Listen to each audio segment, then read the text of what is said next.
ஆண்டவராகிய இயேசு கிறிஸ்துவனுடைய நாமத்தினாலே உங்களை நான் வாழ்த்தி வரவேற்கிறேன். நாங்கள் அனைவருமாய் திருப்பிக் கொள்வோம். ரோமர் முதலாவது அதிகாரம் 15வது வசனம் தொடக்கம் 17வது வசனம் வரை.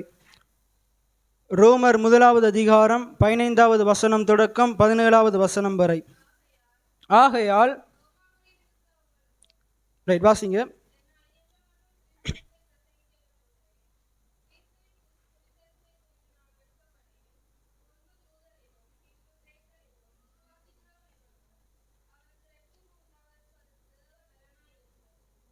அதில் சொல்லப்படுது பாருங்க. நீங்கள்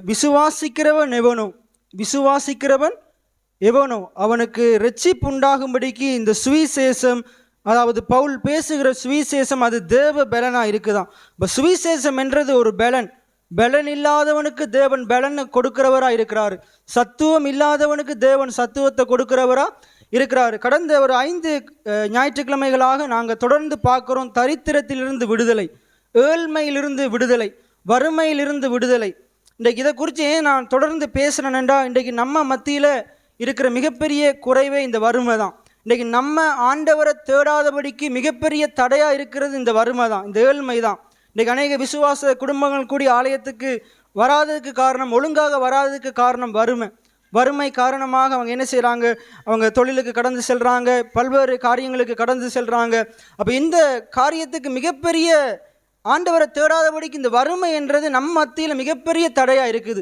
ஆகையினால நமக்கு நிச்சயமாக வறுமையிலிருந்து ஒரு விடுதலை தேவை. எத்தனை பேர் ஆமேன்னு சொல்கிறீங்க? இன்றைக்கு நிறைய பேர் கூடி வறுமையின் காரணமாக இதில் இருக்கிறாங்களும் இருக்கிறீங்க. ஆனாலும் ஆண்டவரை தேடணும், ஆண்டவர் எங்களை விடுவிப்பார்ன்ற ஒரு நிச்சயத்தோடு விசுவாசத்தோடு இன்றைக்கு வார்த்தையை கேட்கும்படிக்கு, அவர் ஆராதிக்கும்படிக்கு நீங்கள் வந்திருக்கிறீங்க. நிச்சயமாக உங்களுடைய நம்பிக்கை வீண் போகாது. எத்தனை பேர் ஆமேன்னு சொல்கிறீங்க? ஆண்டவராகிய கர்த்தர் கல்வாரி சிலுவையில் அவர் வெறுமனே பாவத்துக்காக மாத்திரமல்ல, நம்முடைய மீறுதல்களுக்காக மாத்திரமல்ல, அவர் நம்முடைய வியாதிக்காகவும் அவர் கல்வாரி சிலுவையில் அவர் நம்முடைய வியாதியை சுமந்து கொண்டார். நம்முடைய பலவீனங்களுக்காக அவர் அடிக்கப்பட்டார் என்று ஏசாயா 53 சொல்லுது. நம்முடைய பிணிகளை, நம்முடைய நோய்களை அதிலிருந்து நம்மளை விடுவிக்கும்படிக்கு ஆண்டவர் கல்வாரி சிலுவை ஏற்றுக்கொண்டார். இந்த பூமியில் நீங்களும் நானும் தலை நிமிர்ந்து வாழும்படிக்கு அவர் கல்வாரி சிலுவையிலே தலையை சாய்த்தார். எத்தனை பேர் ஆமேன்னு சொல்கிறீங்க? அது எவ்வளவு உண்மையோ அதே போல தரித்திரத்திலையும் ஏழ்மையிலையும் வறுமையிலையும் இல்லாமையிலையும் கஷ்டத்திலையும் இருக்கிற ஜனங்களை, குறைவில் இருக்கிற ஜனங்களை நிறைவுக்கு கொண்டு வரும்படிக்கு, செழிக்க பண்ணும்படிக்கு, ஆசீர்வாதமாக வாழும்படிக்கு, அநேகருக்கு ஆசீர்வாதமாக வாழும்படிக்கு தான் ஆண்டவர் கல்வாரி சிலுவையில் பலியானார். எத்தனை பேர் அதை விசுவாசிக்கிறீங்க? யாரெல்லாம் இதையும் விசுவாசிக்கிறீங்களோ நீங்கள் நிச்சயமாக ஆண்டவரிடத்திலிருந்து அந்த ஆசீர்வாதத்தை பெற்றுக்கொள்வீங்க. அந்த ஆண்டவருடைய ஆசீர்வாதம் உங்களுக்கு ஐஸ்வர்யத்தை கொண்டு வரும் என்று வேதம் சொல்லுது. ஆண்டவர் ஒரு ஐஸ்வர்யத்தை கொடுப்பாரா இருந்தால் அதனோடு என்ன வராதான்? வேதனை வராது. இன்றைக்கி நம்ம படித்தோம், ஆண்டவர் நமக்கு ஐஸ்வர்யத்தை தருகிறாரு, ஆனந்தமாக நம்மளை என்ன செய்கிறாரு, வச்சிருக்கிறார், சந்தோஷமாக வச்சிருக்கிறாரு. இன்றைக்கு நிறைய பேர் தவறான வழியில் ஐஸ்வர்யத்தை சம்பாதிக்கிறாங்க. ஆனால் குடும்பத்தில் சந்தோஷம், சமாதானம், இளைப்பாறுதல் இல்லை. ஆனால் கர்த்தர் ஐஸ்வர்யத்தை தருவாராக இருந்தால், கர்த்தருடைய ஆசீர்வாதம் ஐஸ்வர்யத்தை கொண்டு வருமா இருந்தால் அதனோடு துக்கம் இருக்காது, அதனோடு வேதனை இருக்காது. அப்போ கர்த்தருடைய ஆசீர்வாதமே ஐஸ்வர்யத்தை தரும், அவர் அதனோட வேதனையை கூட்டார் என்று வேத வசனம் சொல்லுகிறது. அப்போ நாங்கள் 5 வாரங்களாக நாங்கள் பார்த்து கொண்டு வருகிறோம். ஆண்டவர் நம்மளை தரித்திரனாக இருக்கிற நம்மளை விடுவிக்கும்படிக்கு கல்வாரி சிலுவையில் பலியானார். இந்த சுவிசேஷத்தை யாரெல்லாம் விசுவாசிக்கிறீங்களோ அந்த சுவிசேஷம் உங்களை ஐஸ்வர்யவான் ஆக்கிறதுக்குரிய பலனை தரும், ஞானமாக சம்பாதிக்கிறதுக்குரிய பலனை தரும், ஞானமாக கையில் வருகிற பிரயாசத்தை பயன்படுத்துறதுக்குரிய ஞானத்தை தரும். எத்தனை பேர் ஆமேன்னு சொல்கிறீங்க?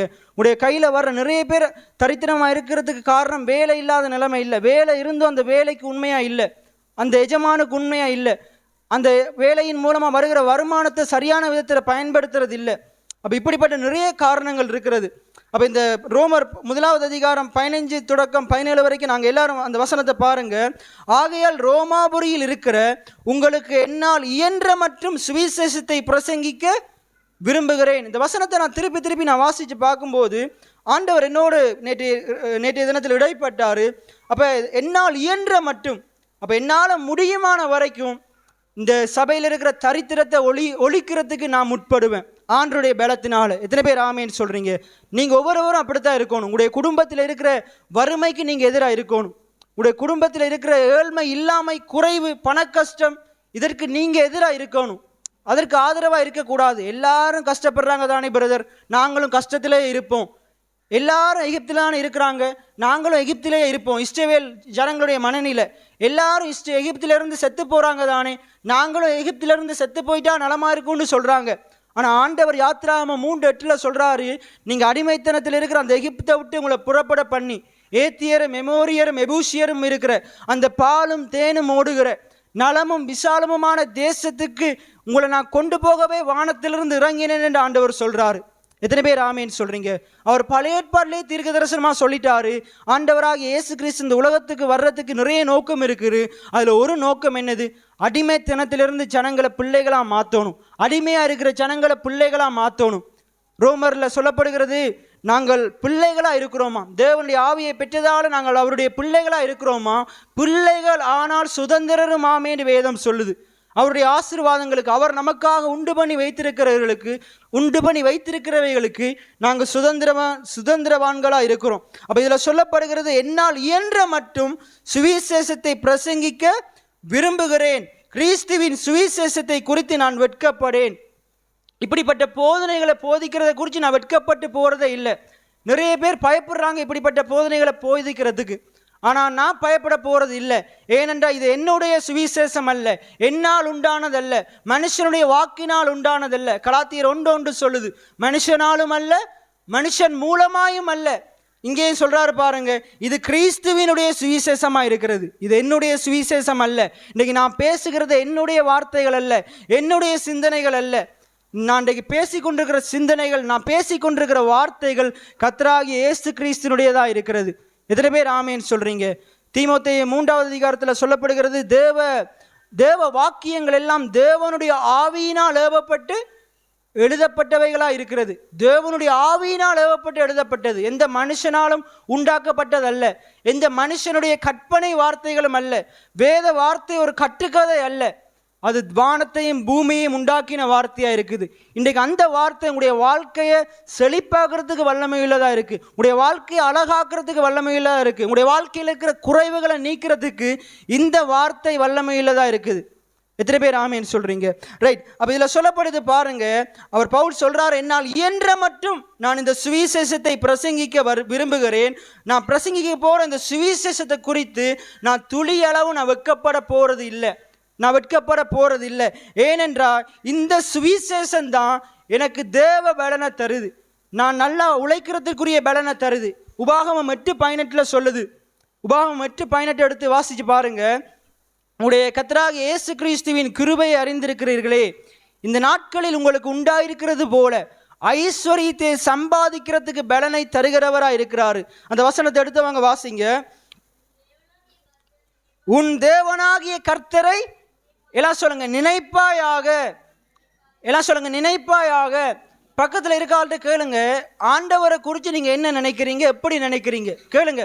பக்கத்தில் இருக்கிற ஆள்கிட்ட, ஆண்டவரை குறித்து நீங்கள் என்ன நினைக்கிறீங்க கேளுங்க. ஆண்டவரை குறித்து நீங்கள் என்ன நினைக்கிறீங்க, எப்படி நினைக்கிறீங்க, திருப்பி கேளுங்க, எப்படி நினைக்கிறீங்க.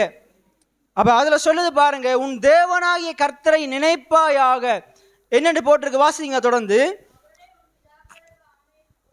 அவரை உன் பிதாக்களுக்கு ஆபிரகாம், ஈசாக்கு, யாக்கோப்புக்கு, யோசேப்புக்கு ஆணையிட்டு கொடுத்தபடி தம்முடைய உடன்படிக்கையை உறுதிப்படுத்தும்படி இந்நாளில் உனக்கு உண்டாயிருக்கிறது போல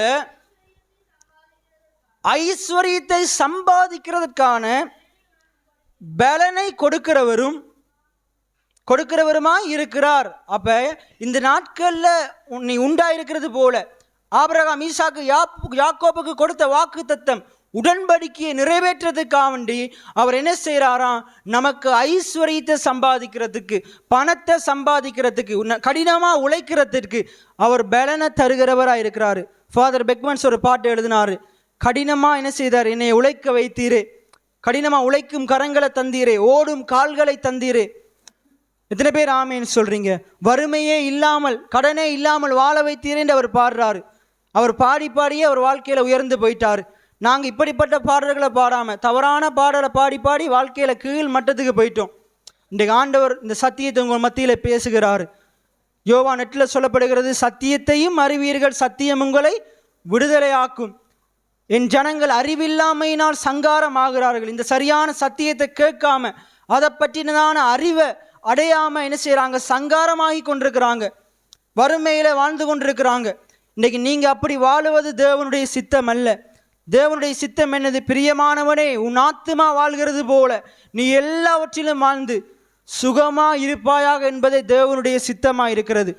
எகிப்திலேயே வாழ்றது தேவனுடைய சித்தம் அல்ல. எகிப்திலிருந்து கானானுக்கு போறது தான் தேவனுடைய சித்தமா இருக்குது. எத்தனை பேர் ஆமேன்னு சொல்றீங்க? இந்த வறுமை நிறைந்த பூமியிலே வாழ்றது தேவனுடைய சித்தம் அல்ல.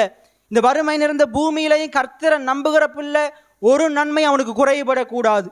கர்த்தரை நம்புகிற பிள்ளைகள் பட்டினியா இருக்கக்கூடாது. இந்த உலகத்துல சிங்கம் கூடி பட்டினியா இருக்கலாம், ஆனா கர்த்தரை தேடுகிறவன் பட்டினியா இருக்கக்கூடாது, பசியோடு இருக்கக்கூடாது, வறுமையில் இருக்கக்கூடாது. கொஞ்சமா அவன் என்ன செய்யக்கூடாது? அறுவடை வரக்கூடாது. ஆகாய் புத்தகத்தில் சொல்லப்படுகிறது, நீங்கள் திரளாய் விதைத்தும் கொஞ்சமாய் அறுக்கிறீர்கள். நீங்க எடுக்கிற வருமானத்தை எல்லாம் பொத்தலான பையில போடுறது போல போயிருது. அதுல ஒரு காரணம் சொல்லப்படுது. ஏன் அப்படி நடக்குதுண்டா, இந்த ஆலயம் குறைவா இருக்க, ஆண்டுடைய ஆலயம் பாலாய் கிடக்க, நீ உண்ட வீட்டை கட்டுறதுக்கு நீ யோசிச்சு கொண்டிருக்கிற. நான் எப்படியாச்சும் முன்னேறணும், நான் என் குடும்பம், என் குட்டிகள், என் பிள்ளைகள் என்று உனக்காக வாழ்ந்து கொண்டிருப்பியா இருந்தா, பைபிள் சொல்லுது, தனக்காக ஐஸ்வர்யபாவ நினைக்கிறவன் அவன் என்ன செய்வான்? விழுந்து போயிடுவான். நாங்கள் தனக்காக நம்முடைய சுய காரியங்களுக்காக மேன்மைப்பட நினைக்க கூடாது. ஆண்டவருடைய நாம மகிமைக்காக நான் உயரணும் என்று நினைக்கணும். எத்தனை பேர் ஆமேன்னு சொல்றீங்க? அப்போ இதில் சொல்லப்படுகிறது, ரோமர் 1:15 சுவிசேஷத்தை குறித்து என்ன செய்ய மாட்டாராம்? பவுல் வெட்கப்பட மாட்டாராம். இப்படிப்பட்ட சத்தியத்தை பேசுகிறத குறித்து யார் வெட்கப்பட்டாலும் நான் வெட்கப்பட போறதே இல்லை. ஏனென்றால் இந்த சுவிசேஷம் என்னுடைய சுவிசேஷம் அல்ல, அது கர்த்தராகிய இயேசு கிறிஸ்துனுடைய சுவிசேஷமா இருக்கிறது. அப்ப இந்த சுவிசேஷம் என்ன சொல்லுது? எல்லாம் திருப்பிக் கொள்ளுங்க. லூக்கா 4வது அதிகாரம் 18வது வசனம். லூக்கா 4வது அதிகாரம் 18வது வசனம். கர்த்தருடைய ஆவியானவர் என்மேல் இருக்கிறார், தரித்திரருக்கு சுவிசேஷத்தை பிரசங்கிக்கும்படிக்கே. அப்ப இயேசுவே சொல்றாரு, கர்த்தராகிய ஆவியானவர், கர்த்தருடைய ஆவியானவர் என்மேல் இருக்கிறார். இயேசு சொல்றாரு, ஆவியானவர் என்மேல் இருக்கிறார். முதலாவதே சொல்றாரு, தரித்திரருக்கு சுவிசேஷம் அறிவிக்கும்படிக்கு என்னை அனுப்பினார். எத்தனை பேர் ஆமீன் சொல்றீங்க? தரித்திரருக்கு என்ன சுவிசேஷம்? இந்த உலகத்துல உன்னால தரித்திரமா தான் வாழ முடியும். கெரிய செத்து பரலவன் வந்துரு, அங்க நான் உன்னை ஐஸ்வர்யவன் ஆக்குறேன். இப்படிப்பட்ட போதனைகள் முட்டாள்தனமான போதனைகள். இப்படிப்பட்ட போதனைகள் தான் இன்றைக்கு உலகம் முழுவதும் நிறைந்திருக்கிறது.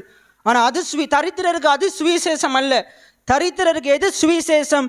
இனி நீ தீங்கை காணாதிருப்பாய். எத்தனை பேர் ஆமேன்னு சொல்றீங்க?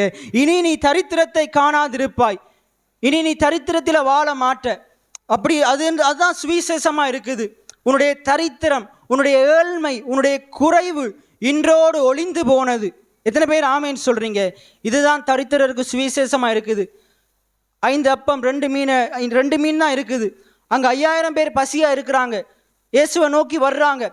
எல்லாம் அப்பவும் தண்ணீரும் கிடைக்குமான்னு எதிர்பார்க்குறாங்க. யோவான் 6 சொல்லப்படுகிறது, ஆண்டவர் பார்த்து, இங்கெல்லாம் நீ பசியா தான் இருக்கணும், ஏன்னா இந்த உலகம் பாவம் நிறைந்த உலகம், ஆகையினால நீ கொஞ்சம் பொறுத்து கொள்ளு, நீ செத்து பரலவம் வந்த பிறகு நான் உனக்கு நிறைய சாப்பாடு தரேன்னு சொல்லலை. பசியோட வந்தவங்க மேலே ஆண்டவர் இரக்கமுற்று அவங்களை என்ன செய்கிறாரு? புல்லுள்ள இடங்கள் அமர்த்தி அவங்களுக்கு திருப்தியாகிற அளவுக்கு சாப்பாடு கொடுக்குறாரு. எத்தனை பேர் ஆமேன்னு சொல்றீங்க? திருப்தியாகிற அளவுக்கு சாப்பாடு கொடுக்குறாரு. அப்போ நாங்கள் திருப்தியாக சாப்பிடும்படிக்குத்தான் ஆண்டவர் கல்வாரி சிலுவையில் என்ன செய்தார்? அவரை காடியை குடிக்க கொடுக்குறாங்க, அவர் குடிக்க மறுக்கிறாரு. இந்த பூமியில் நாங்கள் திருப்தியாக இருக்கணும். அதே போல் அவருடைய வஸ்திரம் பிக்கப்படுது, அவர் நிர்வாணமாக தொங்குறாரு. வேத வல்லுநர்கள் சொல்கிறாங்க முழு நிர்வாணமாக தொங்குனாராம். இன்றைக்கு நிறைய கோயில்களில் சிலையில் என்ன செய்கிறாங்க? இடுப்பில் கட்டி வச்சிருக்கிறாங்க. ஆனால் உண்மையாகவே இடுப்பில் அந்த துணி இல்லாமல் தான் ஆண்டவர் நிர்வாணமாக தொங்குனார். எதற்கு? இந்த உலகத்தில் பசியினாலையும் பஞ்சத்தினாலையும் ஏழ்மையினாலையும் அவரை நம்புகிற பிள்ளைகள் உடுப்பில்லாமல் வாழக்கூடாது, உடுத்துறதுக்கு துணி இல்லாமல் வாழக்கூடாது. நம்ம நல்லா உடுத்தும்படிக்கு தான் அவர் அங்கே சிறுவையில் நிர்வாணமாக தொங்கினார். எத்தனை பேர் இதை விசுவாசிக்கிறீங்க? இதை நீங்கள் விசுவாசிப்பீங்கன்னா ஆண்டவர் உங்களை நல்லா உடுத்து வைப்பார், நல்லா உடுத்து வைப்பார். அப்போ இப்படிப்பட்ட வாழ்க்கையை நீதிமான் விரும்புகிற காரியம் அவனுக்கு கொடுக்கப்படும் என்று வேதம் சொல்லுது.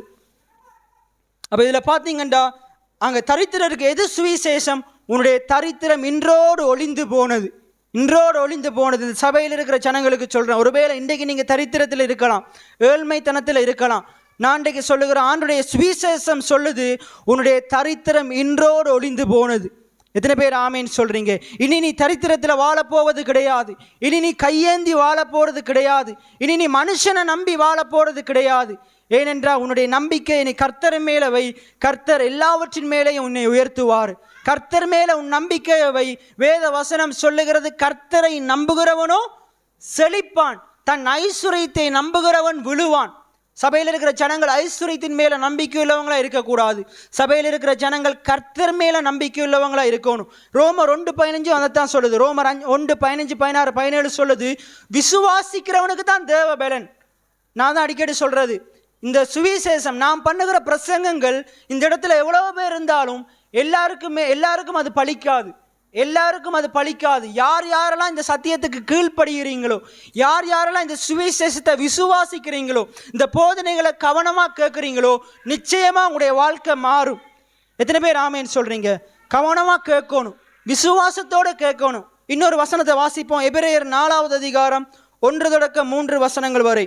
எபிரேயர் 4வது அதிகாரம். ஆனபடியினாலே அவருடைய இளைப்பாறுதலில் பிரவேசிப்பதற்கேதுவான வாக்குத்தத்தம் நமக்கு உண்டாயிருக்க ஒருவனும் அதை அடையாமல் பின்வாங்கி போனவனாக காணப்படாதபடிக்கு பயந்திருக்க கடவன். ஏனெனில் சுவிசேஷம் அவர்களுக்கு அறிவிக்கப்பட்டது போல நமக்கும் அறிவிக்கப்பட்டது.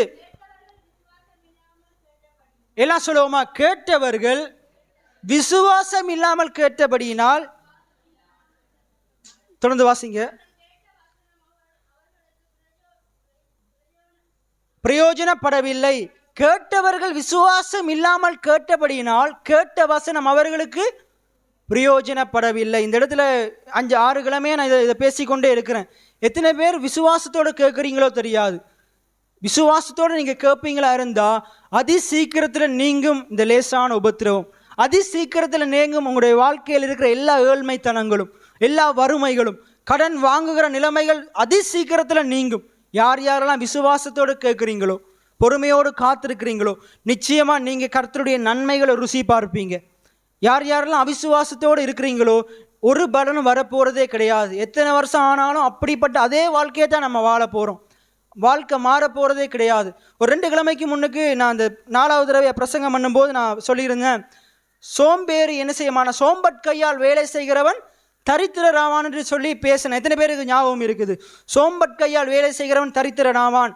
அப்போ அதில் பேசி கொண்டிருக்கும் போது கடைசியாக பேசினேன், அந்த நிலத்தை பயிரிடுகிறவனோ விருத்தி அடைவான். எத்தனை பேருக்கு அந்த வசனம் ஞாபகம் இருக்குது? தன் நிலத்தை பயிரிடுகிறவன் விருத்தி அடைவான். போன கிழமை ஆராதனை முடிஞ்சோடனே ஒரு தம்பி வந்து சொன்னார், ஆனால் நீங்கள் இப்படி பேசுனீங்க, நான் என்ன செஞ்சேன், அதை கேட்டுட்டு போயிட்டு வீட்டில் இருக்கிற நிலத்தில் தக்காளி விதைச்சேன், நல்லா வளர்ந்துருக்குன்னு சொன்னார். இத்தனை பேர் ஆமேன்னு சொல்கிறீங்க. அதே போல் நான் அந்த இங்கே போகிற பவுலுப்பட்டான்ற ஒரு இடத்துல போயிட்டு ஒரு குடும்பம் பார்த்தீங்கன்னா, குடும்பத்தில் நிறைய பேர் இருக்கிறாங்க. அவங்களுடைய அந்த தாயாருடைய மூத்த மகன் வந்து வெளிநாட்டில் இருக்கிறாரு. அப்போ இவங்கெல்லாம் வீட்டில் சும்மா இருந்து டிவியை பார்த்து கொண்டு இருக்கிறாங்க. அப்போ நீங்கள் என்ன வேலை செய்கிறீங்கன்னு கேட்டால் அவங்க ஒரு வேலையும் செய்கிறதில்லை. அப்போ காசு எப்படி கிடைக்குது, எப்படி சாப்பிட்றீங்கன்னு கேட்டால், எங்களோட மகன் வெளிநாட்டில் இருக்கிறாரு, அவர் எங்களுக்கு காசு அனுப்புகிறாரு, நாங்கள் சும்மா இருந்து சாப்பிட்றோன்னு சொல்கிறாங்க. அப்போ நான் என்ன செய்தேன், அவங்கள கடிந்து கொண்டு அவங்கள ஏசி என்ன செய்தேன், நீங்கள் ஏதாச்சும் பிரயாசப்படுங்க, அவர் அங்கே போயிட்டு என்ன கஷ்டப்படுறாரோ உங்களுக்கு தெரியாது. நீங்கள் நினைக்கலாம் அவர் போயிட்டு காசு வருது தானே, காசு அங்கே மரத்துலேருந்து பிடுங்கியா தர்றாரு, இப்படியெல்லாம் சொல்லி என்ன செஞ்சேன், கொஞ்சம் கடிஞ்சு கொண்டு என்ன செய்தேன், உங்களுக்கு ஒரு ஆலோசனை சொன்னேன், நீங்கள் ஒரு கோழியோ ஆடோ இல்லாட்டி சின்ன பெட்டிஸ் போட ஒரு கடையோ வீங்க, ஆண்டவர் உங்களை இன்னும் ஆசீர்வதிப்பார், அவரும் உங்களுக்கு உழைச்சி தருவார், நீங்களும் உங்களுடைய வருமானத்தை பெருக்கிறதுக்கு ஏதாச்சும் முயற்சி செய்யுங்க, கர்த்தர் உங்களை விருத்தியாக்குவார்னு ஒரு ஆலோசனை சொன்னேன். இந்த புதன்கிழமை என்ன செய்தாங்க, அவங்க நான் சொன்னதுபடி ஒரு சாப்பாட்டு கடை ஆரம்பித்திருக்கிறாங்க. எத்தனை பேர் ஆமேன்னு சொல்கிறீங்க? திங்கக்கிழமையிலேருந்து ஒரு சாப்பாட்டு கடை ஆரம்பித்து அந்த பிஸ்னஸ் இப்போ அந்த இடத்துல நல்லா போய்கொண்டிருக்குது. அவங்க என்ன செய்தாங்க, அந்த ஆஃபீஸுக்கு கொண்டு வந்து நிறைய காரியங்களை தந்தாங்க. அந்த பாஸ்டர்ட்டையும் சொல்லிட்டு போனாங்க, இந்த மகன் இந்த பிரதர் எங்களுக்கு வந்து இப்படி சொன்னார், நாங்கள் செய்தோம், ஆண்டவர் எங்களை ஆசீர்வதித்தார். அப்போ அந்த பாஸ்டர் என்னைய அனைவருக்கு முன்னுக்கு பாராட்டினார். அப்போ இன்றைக்கு இப்படிப்பட்ட ஆலோசனைகளை நான் சபையிலேயும் சொல்லி கொண்டிருக்கிறேன். எத்தனை பேர் அதை கேட்குறீங்களோ தெரியலை.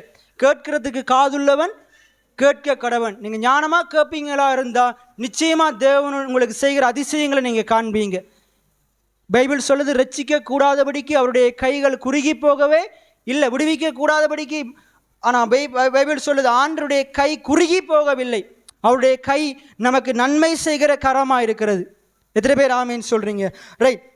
இன்னொரு வசனத்தை பார்ப்போம். எபேசியர் 3வது அதிகாரம் 8வது வசனம். எபேசியர் 3வது அதிகாரம் 8வது வசனம். எபேசியர் 3வது அதிகாரம் 8வது வசனம். பரிசுத்தவான்கள் எல்லாரிலும் சிறியவனாகிய நான் கிறிஸ்துவினுடைய அளவற்ற ஐஸ்வர்யத்தை பிரஜாதிகளிடத்திலும் சுவிசேஷமாய் அறிவிக்கிறதற்காக இந்த கிருபை எனக்கு அறிவிக்கப்பட்டது. இதை சற்று நான் கொஞ்சம் பேசணும்னு நினைக்கிறேன். வடிவா அந்த வசனத்தை அவதானிங்க.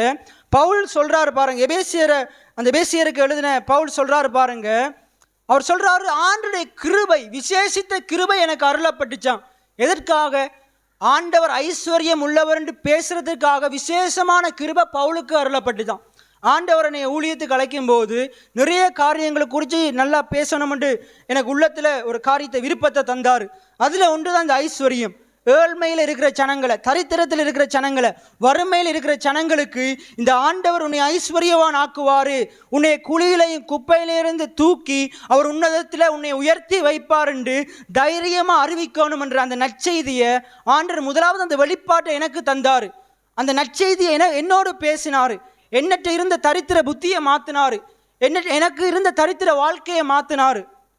ஆனால் இன்றைக்கு ஆண்டவர் என்னை அந்த தரித்திர புத்தியை பிடுங்கி எறிந்து ஆண்டருடைய சிந்தையுடையவனா, கிறிஸ்துவின் சிந்தையுடையவனா மாற்றியிருக்கிறார்.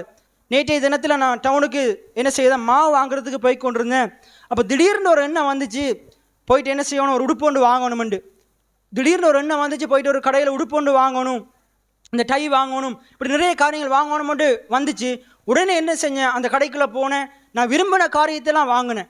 விரும்பின காரியத்தையெல்லாம் வாங்கிட்டு நான் பைக்கில் திருப்பி வரும்போது நினச்சி பார்த்தேன், இதே ஒரு 5-6 வருஷத்துக்கு முன்னுக்கு இந்த வெளிப்பாடெல்லாம் இல்லாத போது அந்த அன்றைக்கு நான் இருந்த நிலைமையை நான் யோசித்து பார்த்தேன். மற்றாக்கள் நல்லா உடுப்புடுத்துவாங்க, ஆனால் எனக்கு பார்த்தீங்கன்னா நான் விரும்புகிறபடி வாங்க முடியாது.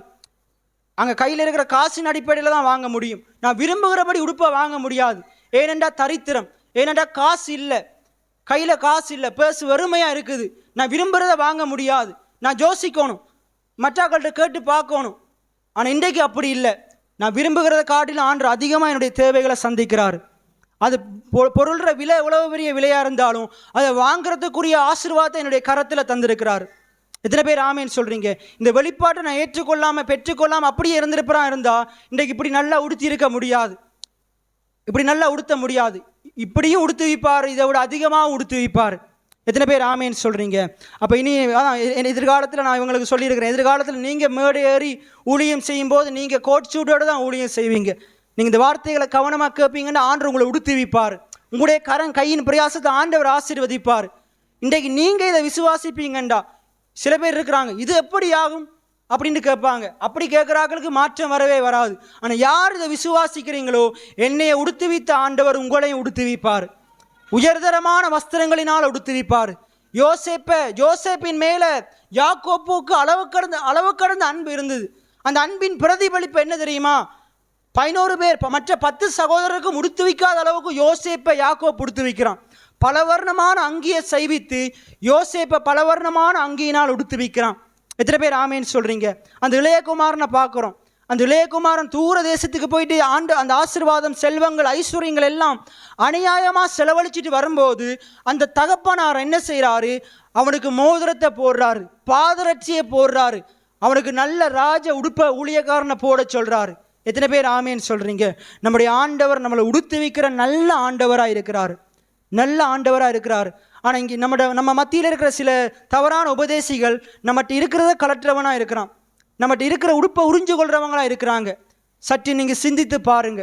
அந்த இளையகுமாரனுடைய தகப்பன் ஆண்டவர் தேவனாகி கர்த்தருக்கு அடையாளம், முன்னடையாளமாக இருக்கிறார். அந்த ஆண்டவர் என்ன செய்கிறாரு? மோதிரத்தை கலட்ட சொல்லலை, மோதிரத்தை போட்டு விடுறாரு. ஆனால் நம்ம மத்தியில் இருக்கிற ஊழியக்காரங்க இருக்கிறத கலட்டி விடுறாங்க, கலட்டின்னு சொல்கிறாங்க, இல்லாட்டி நரகத்துக்கு போவேன்னு சொல்கிறாங்க. வசனத்தை சத்தியத்தை சத்தியமாக போதிக்கிற இன்றைக்கு ஊழியக்காரங்க மிகவும் குறைஞ்சிட்டாங்க. ஜனங்களுக்கு போதிப்பாங்கன்னு அவங்க அப்படியே தான் வாழுவாங்க. ஆனால் பாருங்க, இதை நீங்கள் சரியாக நீங்கள் அறிந்து கொள்ள வேண்டும் என்று நான் விரும்புகிறேன். அப்போ இதில் சொல்லப்படுது பாருங்க, பவுலுக்கு விசேஷமான கிருபை அருளப்பட்டுச்சான். அதே போல் ஆண்டவர் ஊழியத்துக்கு அழைக்கும் போது இப்படிப்பட்ட உபதேசங்களை உபதேசிக்கும்படிக்கு இந்த வெளிப்பாட்டை எனக்கு ஆண்டவர் தந்தார். இது கிறிஸ்துவனுடைய சுவிசேஷமாக இருக்குது. இந்த சுவிசேஷத்தை அறிவிக்கிறதுக்கு யார் என்னை வெட்கப்படுத்த நினைத்தாலும் நான் வெட்கப்போட போகிறதே கிடையாது. ஏனென்றால் எனக்கு இந்த சுவிசேஷம் தேவ பலனை தருது. இதை பேசும்படிக்கு என்னை உந்தி தள்ளுது, எனக்கு பலனை தருது. ஏனென்றால் ஆண்டவராக இயேசு கிறிஸ்துக்கு என்ன விருப்பம் தெரியுமா? நம்முடைய சபையில் இருக்கிற தரித்திரம் ஒளிந்து போக வேண்டும், ஏழ்மை ஒளிந்து போக வேண்டும், கடன் வாங்குகிற நிலைமைகள் ஒளிந்து போக வேண்டும். ரைட், நம்ம இன்னும் கொஞ்சம் காரியங்களை பார்த்து நாங்கள் கடந்து போவோம். இதில் பார்த்தீங்கன்னா கிறிஸ்துவினுடைய அளவற்ற ஐஸ்வர்யம், எல்லாம் வாயை திறந்து சொல்லுங்க, கிறிஸ்துவினுடைய அளவற்ற ஐஸ்வர்யம், கிறிஸ்துவினுடைய அளவற்ற ஐஸ்வர்யம். இப்போ பாருங்க, இந்த போத்தலில் தண்ணி இருக்குது, ஆனால் இதை பார்த்து எப்படி சொல்லுவோம்? அளவற்ற தண்ணி இருக்குன்னு சொல்ல மாட்டோம், ஒரு போத்தல் தண்ணி இருக்குன்னு தான் சொல்லுவோம். அதே போல் கிணறுல இருக்கிற நீரை பார்த்து என்ன சொல்லுவோம்? ஒரு கிணறு நிறைய நீர் இருக்குன்னு தான் சொல்லுவோம். டேங்கில் இருக்கிற தண்ணியை பார்த்து என்ன சொல்லுவோம்? அது 500 லிட்டர் டேங்காக இருந்தால் 500 லிட்டர் தண்ணி இருக்குன்னு தான் சொல்லுவோம். ஆனால் கடலை பார்த்து சொல்ல முடியாது 500 லிட்டர், 1000 லிட்டர், 10,000 லிட்டர் என்று. ஏனென்று அங்கே அளவற்ற நீரை ஆண்டவர் அங்கே கொடுத்துருக்கிறார். எத்தனை பேர் ஆமேன்னு சொல்கிறீங்க? அதே போல் இன்றைக்கு உங்களோட வீட்டில் இருக்கிற தங்கத்தை பார்த்து என்னோட 1/4 கிலோ தங்கம் இருக்குது, 1/4 பவுன் தங்கம் இருக்குது, அளவோடு தான் சொல்ல முடியும். ஆனால் பரலோகத்தில் ரோடு முழுக்க தங்கத்தால் தான் இருக்குது. அங்கே அது அளவில்லாத ரீதியில் ஆண்டவருடைய ஆசீர்வாதம் பரலோகத்தில் இருக்குது. நீங்கள் வெளிப்படுத்தல் 19 வாசிச்சிங்கண்டா அந்த பரலோகமே எவ்வளவு ஐஸ்வர்யம் நிறைந்தது என்று வேதம் சொல்லுது. அங்கே படிமராகம், புஷ்பராகம், கோமேதகம், வச்சிரக்கல், மரகதம், இந்திரநீலம், அப்படி சுந்தரகாந்தி, இப்படி நிறைய சொல்லப்படுது. அதெல்லாம் நம்ம கேள்விப்படாத ஐஸ்வர்யங்கள் பரலோகத்தில் இருக்குது. எத்தனை பேர் ஆமேன்னு சொல்கிறீங்க? அதெல்லாவற்றையும் நீங்கள் விசுவாசிக்கும் பொழுது அந்த பரலோகத்தினுடைய அந்த சித்தம் பூமியில் ஆண்டவர் செய்வார், உங்களுடைய வாழ்க்கையில் ஆண்டவர் நிறைவேற்றுவார். அப்போ ஆண்டுடைய ஐஸ்வர்யம் எப்படிப்பட்டது? அது கடலை போல, வானத்தின் நட்சத்திரங்களை போல அது அளவற்றதாக இருக்குது. அப்போ இதில் சொல்லப்படுது பாருங்க, கிறிஸ்துவினுடைய அளவற்ற ஐஸ்வர்யத்தை பிரஜாதிகளிடத்தில் சுவிசேஷமாய் அறிவிக்கிறதற்காக அப்போ ஆண்டவர் விசேஷித்த கிருபையை சிலருக்கு கொடுத்திருக்கிறாராம். சில ஊழியக்காரங்களுக்கு விசேஷத்த கிருபையை கொடுத்திருக்கிறாராம். அது என்ன கிருபை, என்ன சுவிசேஷம்?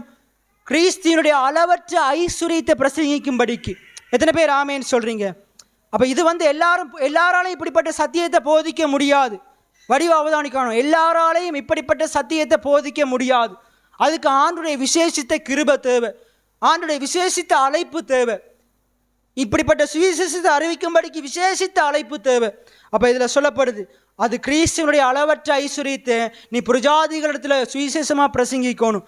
நீங்கள் இதுக்கு முன்னுக்கு இப்படிப்பட்ட சத்தியத்தை கேட்டிருக்க மாட்டீங்க, சில பேர் கேட்டிருக்க மாட்டீங்க, சில பேர் கேட்டும் ஏற்றுக்கொண்டிருக்க மாட்டீங்க. ஆனால் இன்றைக்கு யாரெல்லாம் இதை கேட்டு விசுவாசிக்கிறீங்களோ அவருடைய அந்த ஐஸ்வர்யம், அவருடைய அளவற்ற ஐஸ்வர்யம் உங்கள் மேலே வந்து பலிக்கும். எத்தனை பேர் ஆமேன்னு சொல்கிறீங்க? அவருடைய ஆசீர்வாதம் உங்களுடைய வீட்டில் மேலே வந்து பலிக்கும். எத்தனை பேர் ஆமேன்னு சொல்கிறீங்க? அப்போ இதை நீங்கள் விசுவாசிக்கும் பொழுது பெரிதான மகிமையை தேவன் காணும்படிக்கு செய்வார். அப்போ இந்த காரியங்களை நீங்கள் வீட்டில் போய் இந்த வசனத்தை ஆராய்ந்து பாருங்கள். நேற்று இதை நான் பல மணி நேர கணக்காக வாசித்து கொண்டே இருந்தேன். பரிசுத்தவான்கள் எல்லாம் சேர்ந்து வரைக்கும் இந்த வசனத்தை வாசிப்போமா? எல்லாம் பைபிளை பாருங்கள், வேதத்தை கையில் எடுத்துக்கொள்ளுங்க. வேதம் இல்லாதவங்க நான் சொல்லும் போது திருப்பி சொல்லுங்கள். பரிசுத்தவான்கள் எல்லாரிலும், எல்லாம் சொல்லுவோம், பரிசுத்தவான்கள் எல்லாரிலும் சிறியவனாகிய நான் கிறிஸ்துவினுடைய அளவற்ற ஐஸ்வர்யத்தை பிரஜாதிகளிடத்தில் சுவிசேஷமாய் அறிவிக்கிறதற்காக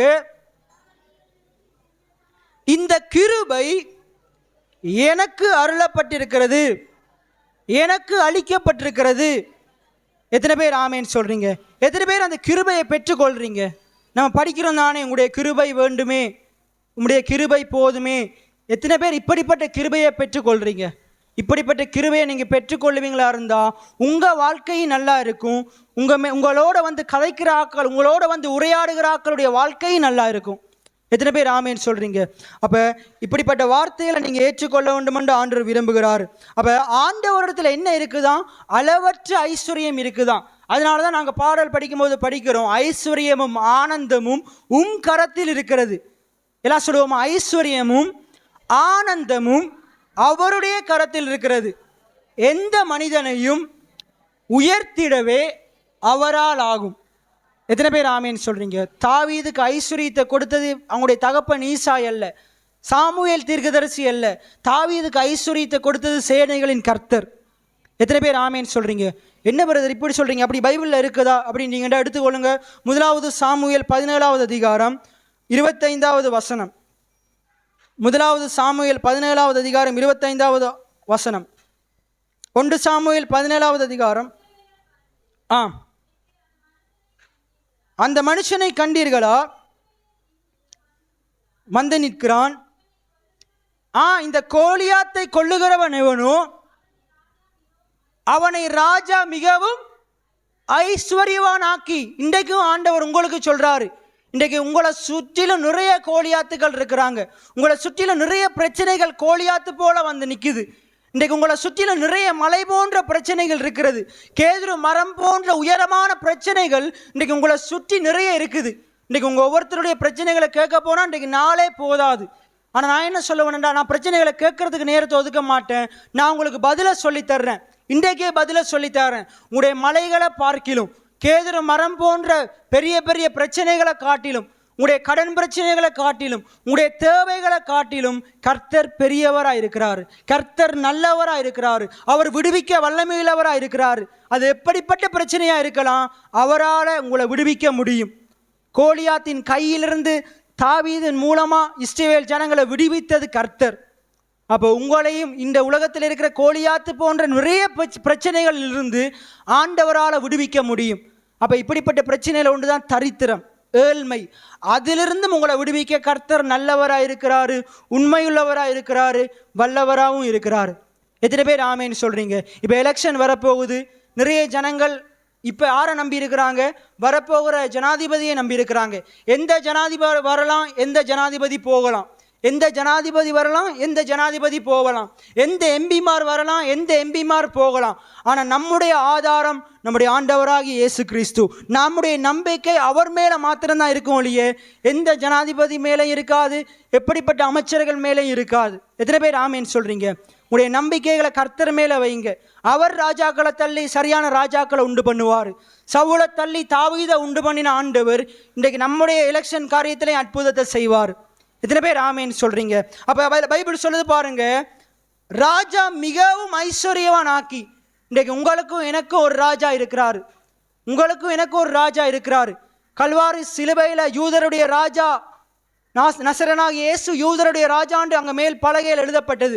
அந்த யூதருடைய ராஜா தான், அந்த இஸ்ரவேலின் ஜெயபலமானவர் தான் உங்களுக்கும் எனக்கும் ராஜாதி ராஜாவாக இருக்கிறார். நம்ம படிக்கிறோம் தானே, ராஜாதி ராஜாவே, கர்த்தாதி கர்த்தாவே, அழகில் சிறந்தவரே, ஆராதனை செய்கிறோம். அப்படிப்பட்ட அவர் ஆராதிக்கிறவங்களை அவர் கைவிடவே மாட்டார். அப்படிப்பட்ட அவர் ஆராதிக்கிறவர்களை அவர் ஐஸ்வர்யவான் ஆக்குவார், தரித்திரத்திலிருந்து விடுவிப்பார். இது எத்தனை பேர் விசுவாசிக்கிறீங்களோ உங்களுடைய வாழ்க்கையில் நிச்சயமாக அந்த உங்களுடைய வாழ்க்கையில் இருக்கிற உபத்திரவங்கள், தரித்திரங்கள் நிச்சயமாக இல்லாமல் போகும். எத்தனை பேர் ஆமேன்னு சொல்கிறீங்க?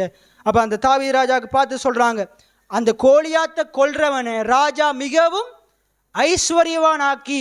எல்லாம் சொல்லுங்க, கோலியாத்தை கொல்லுகிறவனை ராஜா மிகவும் ஐஸ்வர்யவான் ஆக்கி. அதுக்கப்புறம் நிறைய காரியங்கள் வருது. ஆனால் நம்ம அதைத்தான் பார்க்குறோம் என்றால் அதை கவனமாக பார்ப்போம். இன்றைக்கு உங்களுடைய வாழ்க்கையிலே நிறைய கோலியாத்துகள் இருக்கலாம், பிரச்சனைகள் இருக்கலாம். நீங்கள் அந்த கோலியாத்தை மேற்கொள்ளணுமென்று ஆண்டு விரும்புகிறார். எத்தனை பேர் ஆமேன்னு சொல்றீங்க? வேதம் சொல்லுது, பிசாசானவனுக்கு ஆமேன் போடுங்கள். அப்படி சொல்லலை, பிசாசானவனை எதிர்த்து நில்லுங்கள். எல்லாம் சொல்லுவோமா? பிசாசானவனை எதிர்த்து நில்லுங்கள், அப்பொழுது அவன் உங்களை விட்டு ஓடி போவான். அப்போ நீங்கள் என்ன செய்யணும்? பிசாசானவனை எதிர்த்து நிற்கணும். கோலியாத்தை கண்டு இஸ்ரவேல் ஜனங்கள் எல்லாம் பயந்து நின்றாங்க. தாவீதுடைய அண்ணன்மார் பயந்து நின்றாங்க. மிகப்பெரிய ராஜாவாகிய சவுல் ராஜா பயந்திருந்தான். ஆனால் தாவீது பயப்படலை. ஏனென்றா தாவீதுக்குள்ள ஒரு நிச்சயம் இருந்துச்சு, அவனோடு இருப்பவனை காட்டிலும் என்னோடு இருக்கிறவர் பெரியவர். எத்தனை பேர் ஆமேன்னு சொல்கிறீங்க? அங்கே கேயாசி சம்பவத்தை நாங்கள் வாசிக்கிறோம். ராஜாக்கள் புஸ்தகத்தில் 2 ராஜாக்கள் 5வது 6வது அதிகாரத்தில் நாங்கள் வாசிக்கிறோம். எலிசா கேயாசி அங்கே அதிகாலையில் எழும்பி அவங்க 2 பேரும் ஜெபம் பண்ணுறாங்க. அவங்க 2 பேரும் அங்கேருந்து கேஆசி வீட்டுக்குள்ளே இருந்து வெளியே வரும்போது, கடந்த நாட்களில் நான் ஆழமாக பேசியிருந்தேன், எத்தனை பேருக்கு ஞாபகம் இருக்கோ தெரியல. வெளியே வரும்போது கேஆசிக்கு கண்ணுக்கு முன்னுக்கு யாரெல்லாம் தெரியுறாங்க? குதிரை வீரர்கள், யுத்த வீரர்கள், அங்கே இருக்கிற எல்லா ரதங்களும் தெரியுது. அங்கே வந்து உடனே வந்து சொல்கிறாங்க எலிசாட்ட, வெளியே பார்த்தீங்கன்னா இவ்வளோ பேர் நம்மளை கொல்றதுக்கு வந்து நிற்கிறாங்க.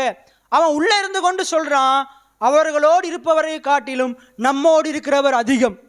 எத்தனை பேர் ஆமேன்னு சொல்றீங்க?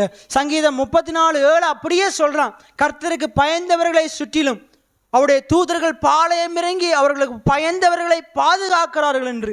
எத்தனை பேர் ஆமேன்னு சொல்றீங்க? இன்னைக்கு நீங்க கர்த்தருக்கு பயப்படுகிற ஜனமா இருப்பீங்கண்டா, கர்த்தரை நம்புகிற ஜனமா இருப்பீங்கண்டா, எப்பொழுதுமே நீங்க போகும்போதும் வரும்போதும், நீங்க படுத்திருக்கும் போதும் உட்கார்ந்திருக்கும் போதும் அவருடைய தூதர்கள் உங்களை பாதுகாத்து கொண்டே இருக்கிறாங்க. அவர்கள் தூதர்கள் உங்க மத்தியில் இருந்து கொண்டே இருக்கிறாங்க. எத்தனை பேர் ஆமேன்னு சொல்றீங்க?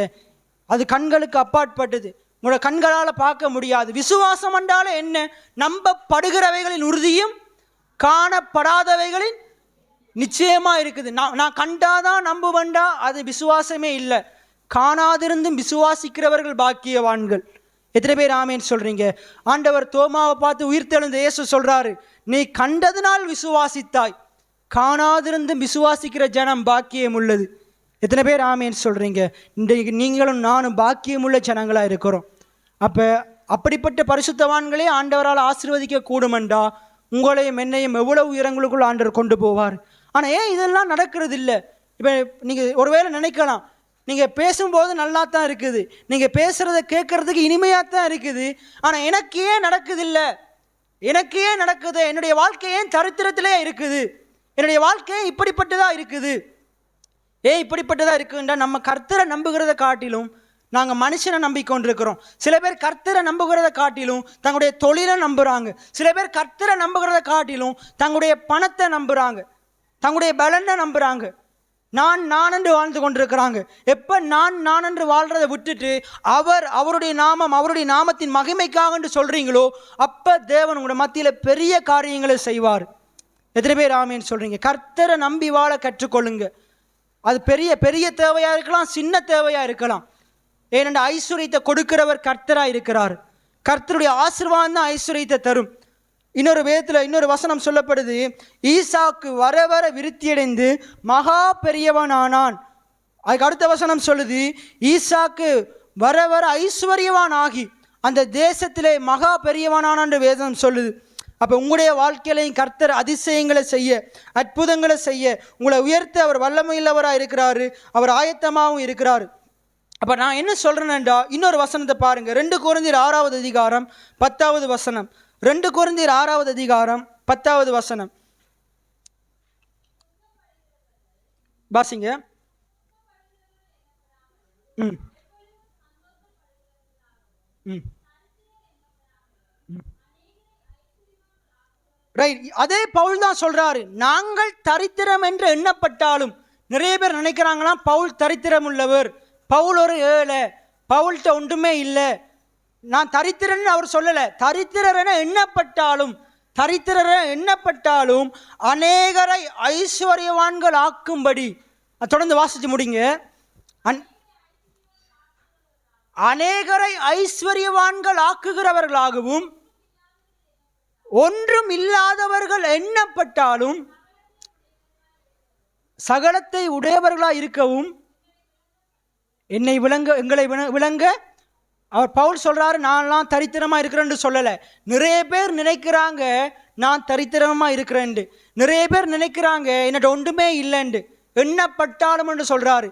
நீங்க பவுல் சொல்றாரு, ஜனங்கள் எங்களை இப்படி நினைக்கலாம். நிறைய ஊழியக்காரங்க பவுலை தரித்திரவான் என்று நினைக்கலாம், அவங்க எப்படியும் நினச்சிட்டு போகட்டும். ஆனால் எங்களுடைய வேலை ஆண்டு எங்களுக்கு கொடுத்த ஊழியம் என்ன ஊழியம்? தரித்திரத்தில் இருக்கிற ஜனங்களை ஐஸ்வர்யவான்களாக்கும் பொருட்டு. அந்த வசனம் தெளிவாக சொல்லுது பாருங்க, அநேகரை ஐஸ்வர்யவான்களாக்கும் பொருட்டு. எல்லாம் வாய்களை திறந்து சொல்லுவோமோ, அநேகரை ஐஸ்வர்யவான்களாக்கும் பொருட்டு, அநேகரை ஐஸ்வர்யவான்களாக்கும் பொருட்டு. அப்போ ஊழியத்தில் நிறைய ஊழியம் இருக்குது தான், சுவிசேஷ ஊழியம், அந்த ஊழியம், இந்த ஊழியம், தீர்க்க தரிசன ஊழியம், எல்லாம் உண்மைதான். ஆனால் இன்னொரு ஊழியம் இருக்குது, தரித்திரரை ஐஸ்வர்யவான்களாக்குகிற ஊழியம். இது கடந்த நாட்களில் பேசப்படவே இல்லை. ஏனென்றால் இதன் வெளிப்பாடு அநேக ஜனங்களுக்கு கொடுக்கப்படலை. இந்த வெளிப்பாட்டை புரிந்து கொள்றதுக்கு உரிய கிருபை அநேகருக்கு கொடுக்கப்படலை. ஆனால் ஆண்டவர் நம்மளை தெரிந்து கொண்டிருக்கிறார். எத்தனை பேர் ஆமேன்னு சொல்கிறீங்க? அதான் நான் விரும்புகிறேன். இந்த சபைக்கு மாத்திரமல்ல, உலகம் முழுவதற்கும் இதை நான் பிரசங்கிக்கணும். யார் எதிர்த்தாலும் இந்த வார்த்தையை உலகம் முழுவதும் கொண்டு போகணும். எத்தனை பேர் ஆமேன்னு சொல்கிறீங்க? உலகம் முழுவதும் நிச்சயமாக ஆண்டவர் கொண்டு போக பலனை தருவார், ஞானத்தை தருவார், அதுக்குரிய காரியங்களை ஆண்டவர் சந்திப்பார். எத்தனை பேர் ஆமேன்னு சொல்கிறீங்க? உலகம் முழுவதுக்கும் போகிறதுக்கு முன்னுக்கு உங்களுக்குள்ளே போகணும். உங்களுக்கு உள்ளே போகிறதுக்கு முன்னுக்கு ஆண்டவர் இந்த வெளிப்பாட்டை எனக்கு தந்த மாதிரி, எனக்கு இந்த வெளிப்பாடு எனக்குள்ளே எப்படி வந்ததோ அந்த வெளிப்பாடு உங்களுக்குள்ளே வரணும். என்னையை மாற்றாமல் சபை மாறாது. அதே போல் நீங்கள் மாறாமல் உதயபுரம் மாறாது, உதயபுரம் மாறாமல் மன்னார் மாறாது, மன்னார் மாறாமல் இலங்கை மாறாது, இலங்கை மாறாமல் உலகம் மாறாது. படிப்படியாக தான் சுவிசேஷம் போக போகுது. அதற்கு ஒரு கருவியை ஆண்டவர் நம்மளை தெரிந்து கொண்டிருக்கிறார். எத்தனை பேர் ஆமேன்னு சொல்கிறீங்க? அப்போ நம்முடைய விசுவாசமே உலகத்தை ஜெயிக்கும் ஜெயம். எல்லாம் சொல்லுங்க, நம்முடைய விசுவாசமே உலகத்தை ஜெயிக்கும் ஜெயம். நான் விசுவாசிக்கிறேன், என்னால் உலகத்தை ஜெயிக்க முடியும். என்னை ஆண்டவர் பலப்படுத்துகிறார். என்னை பலப்படுத்துகிற கிறிஸ்துவினாலே எல்லாவற்றையும் செய்ய எனக்கு. அப்போ என்னால் முடியுமா முடியாதா? அப்போ உங்களால் முடியுமா முடியாதா? வாழ்க்கையில் முன்னேற முடியுமா முடியாதா? யாருடைய பலத்தினால? நம்மளை பலப்படுத்துகிறவருடைய பலத்தினால, என்னையும் உங்களையும் படைச்சவருடைய பலத்தினால. அவர் தான் உங்களை ஐஸ்வர்யத்தை சம்பாதிக்கிறதுக்கு பலனை தர்றாரு. இன்னைக்கு நம்முடைய பலத்தினால சம்பாதிக்க முடியாது. என்னுடைய பலத்தினால் இப்படிப்பட்ட சுவிசேஷத்தை தைரியமாக பிரசங்கிக்க முடியாது. ஆனால் ஆண்டவர் உந்தி தள்ளுறாரு, பலப்படுத்துகிறாரு, இதை பேசும்படிக்கு அழைத்திருக்கிறாரு. எத்தனை பேர் ஆமேன்னு சொல்கிறீங்க? கவனமாக இந்த வார்த்தைகளை பிடித்து கொள்ளுங்க. வீட்டில் இந்த வசனத்தை போயிட்டு என்ன செய்யுங்க? ஆழமாக தியானிங்க. நிறைய வசனங்களை பேசுகிறதுக்கு நேரம் பத்தாது. ஆனால் நீங்கள் இந்த வசனங்களை எடுத்துகிட்டு போயிட்டு நீங்கள் தியானிக்கணும்னு நான் விரும்புகிறேன். நீங்கள் இதன் மேலே ஆர்வம் உள்ளவங்களாக இருப்பீங்கண்டா, இந்த சத்தியத்தை நீங்கள் மேய்ந்து கொள்வீங்கண்டா, கர்த்தர் உங்களுடைய வாழ்க்கையில் மிகப்பெரிய விளைச்சலை கட்டளையிடுவார், மிகப்பெரிய நன்மையை தருவார், ஆசீர்வாதத்தை உங்களால் சுதந்திரிக்க முடியும். ஆனால் அவிசுவாசப்படுவீங்கண்டா, கீழ்ப்படியாமல் போவீங்கண்டா, உங்கள் மேலே சாபம் தான் வந்து பழிக்கும் என்று உபாகமம் 28 சொல்லப்படுது. அப்போ 2 கொரிந்தியர் 6:10 சொல்லுது, அநேகரை ஐஸ்வர்யவான்களாக்கும் பொருட்டு. நம்ம இன்னும் அதிலே எபேசியர்லையும் பார்த்தோம், எபேசியர் 3:8 பார்த்தோம். அநேக ஜனங்களை புரஜாதிகளிடத்தில் கர்த்தர் ஐஸ்வர்யம் உள்ளவர் என்று போதிக்கும்படிக்கு. அப்போ இப்படிப்பட்ட சுவிசேஷத்தையும் ஆண்டவர் உண்டு பண்ணி தான் வைத்திருக்கிறாரு. நாங்கள் போயிட்டு கொரோனா பேஷண்ட்டை போயிட்டு ஆண்டவருடைய கேன்சரை சுகமாக்குவார்னு ஜெபம் பண்ண முடியாது. நிறைய பேர் இப்படிப்பட்ட ஜெபத்தை தான் பண்ணுறாங்க. ஒருத்தனுக்கு காலில் வலி இருக்குது, ஆண்டவரே என்னுடைய கையை குணப்படுத்துங்க, அப்படி ஜெபிக்க முடியாது. ஒருத்தனுக்கு கை ஊனமாக இருந்தால் அந்த கைக்கு தான் ஜெபம் பண்ணணும், காலுக்கு ஜெபம் பண்ணி கொண்டிருக்க கூட முடியாது. ஒருத்தனுக்கு உடுத்துறதுக்கு நல்ல உடுப்பு இல்லாட்டி ஆண்டவரே அவனுக்கு நல்ல சாப்பிட்றதுக்கு நல்ல சாப்பாடு கொடுங்கன்னு ஜெபம் பண்ணக்கூடாது. உடுப்பு இல்லாதவனுக்கு என்னத்தை எப்படி ஜெபம் பண்ணணும்? ஆண்டவரே அவனுக்கு உடுத்துறதுக்கு நல்ல உடுப்பை கொடுங்க. மாறி மாறி பேசி கொண்டிருக்கக்கூடாது. சுவிசேஷத்தில் ஆண்டர் அந்த எல்லாம் லூக்கா 4வது அதிகாரம் 17 வாசிங்க. அதில் சொல்லப்படுது பாருங்க, ஒவ்வொருத்தருக்கும் ஒவ்வொரு சுவிசேஷம் இருக்குதான், ஒவ்வொருத்தனுக்கும் ஒவ்வொரு காரியத்தை அவர் பேசுகிறாரு. தரித்திரருக்கு என்ன சுவிசேஷம்? அந்த வசனத்தை வாசிங்க, லூக்கா 4:18.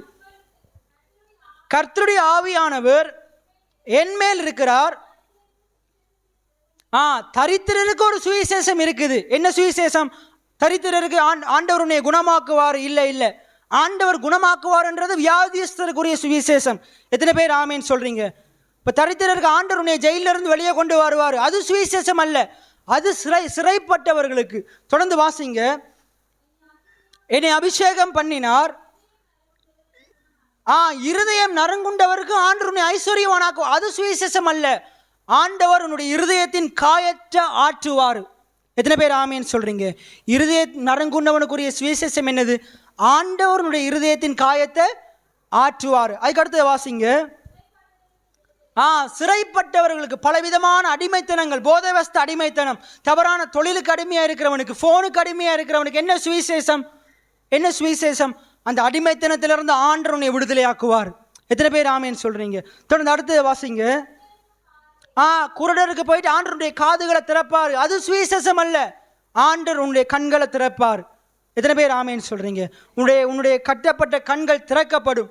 பத்திமையை பார்த்து ஆண்டவர் சொல்றாரு, அப்படியே காது கேளாத அந்த செவிடனை பார்த்து சொல்றாரு, எப்பத்தா திறக்கப்படுவாயா என்று சொல்றாரு. அவனை பார்த்து கண்கள் திறக்கப்படும் என்று சொல்லலை.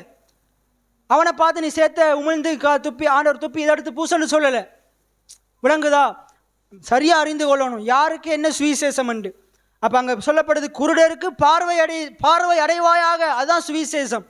செவிடனுக்கு செவிட்டு காதுகள் திறக்கப்படுவதாக, அதுதான் சுவிசேஷம். தரித்திரருக்கு நீ தரித்திரத்திலிருந்து வெளியே வருவாயாக, அதுதான் சுவிசேஷம். எத்தனை பேர் ஆமீன் சொல்றீங்க? அப்படியே தொடர்ந்து வாசிங்க. குருடனுக்கு பார்வையையும் பிரசித்தப்படுத்தவும், நொறுங்குண்டவர்களை விடுதலையாக்கவும். ரைட். அப்ப பாருங்க, ஒவ்வொருத்தருக்கும் ஒவ்வொரு விதமான சுவிசேஷம் இருக்குது. அப்ப தரித்திரருக்கு என்ன சுவிசேஷம்? பெரிய பரலோகம் கொண்டு போவார். இல்லை இல்லை இல்லை, இந்த பூமியில ஆண்டவர் உன்னைய ஆசீர்வாதமா வாழ வைப்பார். எத்தனை பேர் ஆமீன் சொல்றீங்க? எத்தனை பேர் இதை விசுவாசிக்கிறீங்க? அதான் சொன்னனே, இப்படிப்பட்ட போதனைகளை போதிக்கும்படிக்கு எல்லாருக்கும் கிருபைகளை ஆண்டவர் கொடுக்கல. ஆண்டவர் விசேஷமா சில நபர்களை தெரிந்து கொண்டிருக்கிறார். அந்த போதனைகளை போதிக்கும்படிக்கு பவுலை போன்ற ஊழியர்களை ஆண்டவர் அபிஷேகம் பண்ணியிருக்கிறார். அதான் பவுல் தைரியமா சொல்றான், சுவிசேஷத்தை குறித்து நான் வெட்கப்படேன். இது கிறிஸ்துவனுடைய சுவிசேஷம். இது எந்த மனுஷனாலும் உண்டானது அல்ல. இது எங்களுக்கு இந்த வெளிப்பாட்டை கொடுத்தவர் கர்த்தராகிய இயேசு கிறிஸ்து. எத்தனை பேர் ஆமேன்னு சொல்றீங்க? அப்ப நான் உங்களுக்கு இந்த வார்த்தைகளை நீங்க கவனமா கேட்கிறீங்கன்னு நான் விசுவாசிக்கிறேன். 1 தீமோத்தேயு 6வது அதிகாரம் 17 தொடக்கம் 19 வரைக்கும். 1 தீமோத்தேயு 6வது அதிகாரம் 17 தொடக்கம் 19 வரைக்கும்.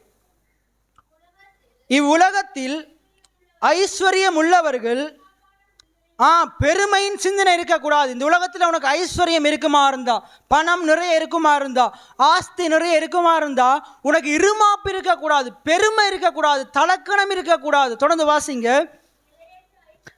உன்னுடைய நம்பிக்கை அந்த நிலையற்ற ஐஸ்வர்யத்தின் மேல் இருக்கக்கூடாது. முதலாவது பெருமை இருக்கக்கூடாது, ரெண்டாவது அந்த ஐஸ்வர்யத்தின் மேல நம்பிக்கை இருக்கக்கூடாது. தொடர்ந்து வாசிங்க. ஒன்றை நீ விளங்கி கொள்ளு, ஆண்டவர் ஆசீர்வாதத்தை என்னத்துக்கு தர்றாரு? ஐஸ்வர்யத்தை என்னத்துக்கு தர்றாரு? அலமாரிக்குள்ள பூட்டி வைக்கிறதுக்கு இல்லை, அனுபவிக்கிறதுக்கு தந்திருக்கிறாரு. எத்தனை பேர் ஆமீன் சொல்றீங்க? நல்ல உடையை என்னத்துக்கு தர்றாரு? உடுத்துறதுக்கு தர்றாரு. நல்ல சாப்பாட்டை என்னத்துக்கு தர்றாரு? சாப்பிட்றதுக்கு தர்றாரு. ஆனால் நம்ம சில ஆட்கள் எப்படிப்பட்டாங்கன்ற இஸ்ரவேல் ஜனங்களை போல. இஸ்ரவேல் ஜனங்கள் எப்படிப்பட்டவங்க தெரியுமா? ஆண்டவர் மன்னாவினால போஷிக்கிறாரு. ஆனால் அவங்க என்ன செய்யறாங்க? ஆண்டவர் கட்டளை சொல்லியிருக்காரு, நீ ஒவ்வொரு நாளும் எடுத்து சாப்பிடணும், ஆனால் சேர்த்து வைக்க கூடாது. நான் சொல்லும் அளவும் நீ சேர்த்து வைக்க கூடாது. ஆனால் அவங்க எடுத்து என்ன செய்யறாங்க? பைக்குள்ள போடுறாங்க. அதெல்லாம் அழிந்து போகிறது வேதம் சொல்லுது. அதே போல் இன்றைக்கும் அப்படித்தான். சில ஜனங்கள் என்ன செய்யறாங்க? சேர்த்து வைக்கிறேன்ற பேரில் ஒழுங்கா சாப்பிட்றதே கிடையாது, நல்ல உணவை சாப்பிட்றதே கிடையாது, தரமான உணவை சாப்பிட்றதே கிடையாது, நல்ல காய்கறி வகைகள், தானிய வகைகள், கீரை வகைகள்லாம் கண்ணில் பார்க்குறதே கிடையாது. ஒவ்வொரு நாளும் கடையில் சாப்பிட்டு அநேகர் அப்படிப்பட்ட பெருந்திண்டிக்காரர்களும் இருக்கிறாங்க. அப்படிப்பட்ட ஞானம் இல்லாதாக்களாக நாங்கள் இருக்கக்கூடாது. ஞானம் இல்லாதாக்களாக இருக்கக்கூடாது. ஞானம் இருக்கிறவனுக்கு தான் ஐஸ்வர்யம் கூடும். எத்தனை பேர் ஆமேன்னு சொல்கிறீங்க? சாலமோனுக்கு ஞானம் இருந்ததால தான், ஞானமுள்ள இருதயத்தை அவன் கேட்டதால தான் கேளாத ஐஸ்வர்யத்தை ஆண்டவர் கொடுத்தார். கேளாத ஐஸ்வர்யத்தை கொடுத்தார், கனத்தை கொடுத்தார். அப்போ நமக்கு ஞானம் தேவை. அப்போ சொல்லுது பாருங்க, நிலையற்ற ஐஸ்வர்யத்தின் மேல் நம்பிக்கை வையாமலும் நாம் அனுபவிக்கிறதற்கு, எல்லாம் சொல்லுங்க, அனுபவிக்கிறதற்கு. அப்போ ஐஸ்வர்யத்தை என்னத்துக்கு தர்றாரு? அனுபவிக்கிறதுக்கு தர்றாரு. பூட்டி வைக்கிறதுக்கு தரலை, ஒளிச்சு வைக்கிறதுக்கு தரலை, மறைச்சு வைக்கிறதுக்கு தரலை. ஒரு தாழ்ந்து ஆண்டர் கொடுக்குறாரு, அவன் எடுத்து புதைச்சி வைக்கிறான். ஆண்டர் சொல்றாரு, இவன் அநீதியான ஊழியக்காரன், அவனை ஏசுறாரு, கடிந்து கொள்றாரு. இன்னைக்கு நிறைய பேர் ஆண்டவர் கொடுத்த விதையை விதைக்காம பூட்டி வைக்கிறாங்க, ஒளிச்சு வைக்கிறாங்க, மறைச்சு வைக்கிறாங்க. அப்படிப்பட்ட விசுவாசிகளுடைய வாழ்க்கையில மாற்றம் வரப்போறதே கிடையாது. ஆண்டவர் உங்களை ஆசீர்வதிப்பாரா இருந்தால் நீங்கள் நல்லா சாப்பிடுங்க, நல்லா உடுத்துங்க, ஏழை எளிய ஜனங்களுக்கு கொடுங்க. இதே கீழே சொல்லப்படுது, நன்மை செய்ய ஐஸ்வர்யவான்களா இருங்க. பிச்சைக்காரனுக்கு கொடுக்கும்போது கூட இன்னொரு பிச்சைக்காரன் மாதிரி கொடுக்கக்கூடாது. பிச்சைக்காரனுக்கு கொடுக்கும்போது கூட நம்ம தாராளமாக கொடுக்குறவனா இருக்கணும். நிறைய பிச்சைக்காரங்க யோசிக்கிறாங்க, நம்ம பிச்சை கொடுக்கும்போது இவன் பெரிய பிச்சைக்காரனாக இருப்பான் போலண்டு. அவன் அப்படி நினைக்கிற அளவுக்கு கொடுக்கக்கூடாது. தாராளமாக கொடுக்குறவங்களா இருக்கணும். கீழே நீங்கள் வாசிட்டு வாங்க, அதில் எழுதப்பட்டிருக்கு பாருங்க. நமக்கு சம்பூர்ணமாய் கொடுக்கிற, எல்லாம் சொல்லுங்க, நமக்கு சம்பூர்ணமாய் கொடுக்கிற ஜீவனுள்ள தேவன் மேல் நம்பிக்கை வைக்கவும், தொடர்ந்து வாசிங்க, நன்மை செய்யவும், எல்லாம் சொல்லுங்க, நன்மை செய்யவும், நற்கிரியைகளில் ஐஸ்வர்யவான்களாகவும். தொடர்ந்து வாசிங்க. தாராளமாய் பூட்டி வைக்கிறவர்களாகவும் இல்லை, தாராளமாய் கொடுக்கிறவர்களாகவும் உதார குணமுள்ளவர்களாக இருக்கும்படி, நித்திய ஜீவனை பற்றி கொள்ளும்படி, வருங்காலத்திற்காக தங்களுக்கு நல்ல ஆதாரத்தை பொக்கிஷமாக வைக்கவும் அவர்களுக்கு. அப்ப எப்படியெல்லாம் சொல்றாரு பாருங்க. உன்னோட ஐஸ்வர்யம் இருக்குமா இருந்தா, ஐஸ்வர்யம் இருக்கிறது தப்பில்லை, ஆனா பெருமை இருக்கிறது தான் தப்பு. என்னட்டு தான் நிறைய இருக்கு, அந்த பெருமை இருந்துடக்கூடாது, அந்த அகங்காரம் இருந்துடக்கூடாது, அந்த தலக்கணம் இருந்துடக்கூடாது. பார்த்தியா நான் நல்லா உடுத்துறேன், அவன் கேவலமாக உடுத்துறான், அப்படி சொல்லக்கூடாது. பார்த்தியா நான் நல்லா சாப்பிட்றேன், அவனுக்கு ஒன்றும் சாப்பிட்றதுக்கு இல்லைன்னு ஏளனம் பண்ணக்கூடாது. உன்னிட்ட நிறைய இருக்குமா இருந்தால் இல்லாதவனுக்கு கொடுக்கணும். ஆண்டவர் சொல்கிறாரு, உன்னிட்ட உடுக்கிறதுக்கு உடுப்பு இருக்குமா இருந்தால் இல்லாதவனுக்கு கொடு, பகிர்ந்து கொடு. உண்றதுக்கு உணவு நிறைய இருக்குமா இருந்தால் இல்லாதவனுக்கு கொடு அப்படின்னு சொல்கிறாரு.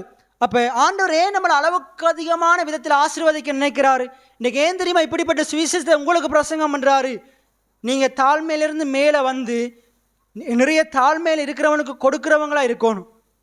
பார்த்தீங்களா, ஒரு ஆமீனையும் காணல.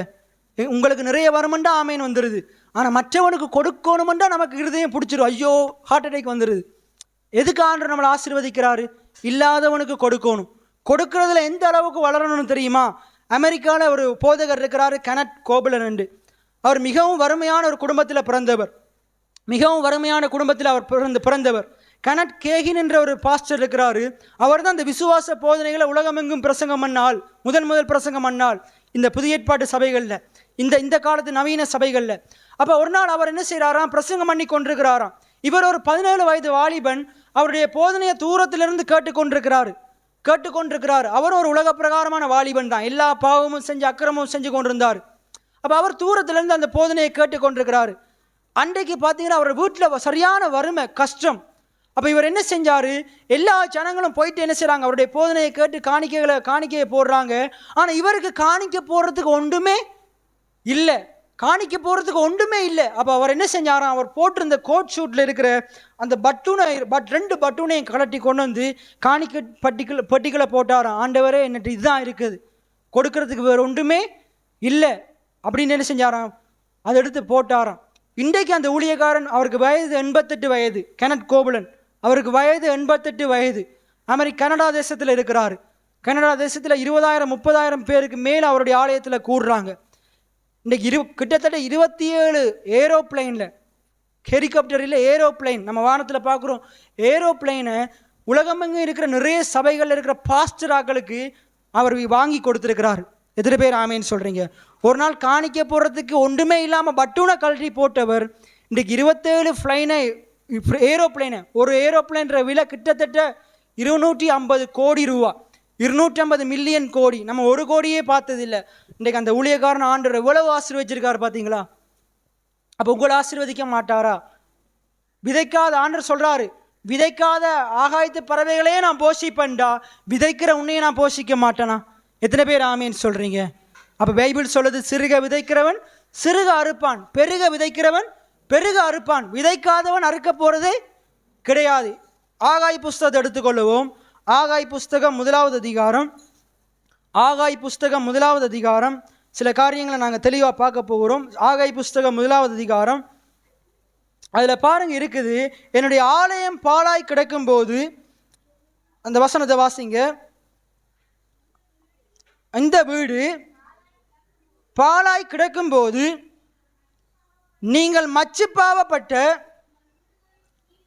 உங்கள் வீடுகளில் குடியிருக்கும்படியாய் காலம் இதுவோ, இப்பொழுதும் சேனைகளின் கர்த்தர் சொல்லுகிறார், உங்கள் வழிகளை சிந்தித்து பாருங்கள், நீங்கள் திரளாய் விதைத்தும்.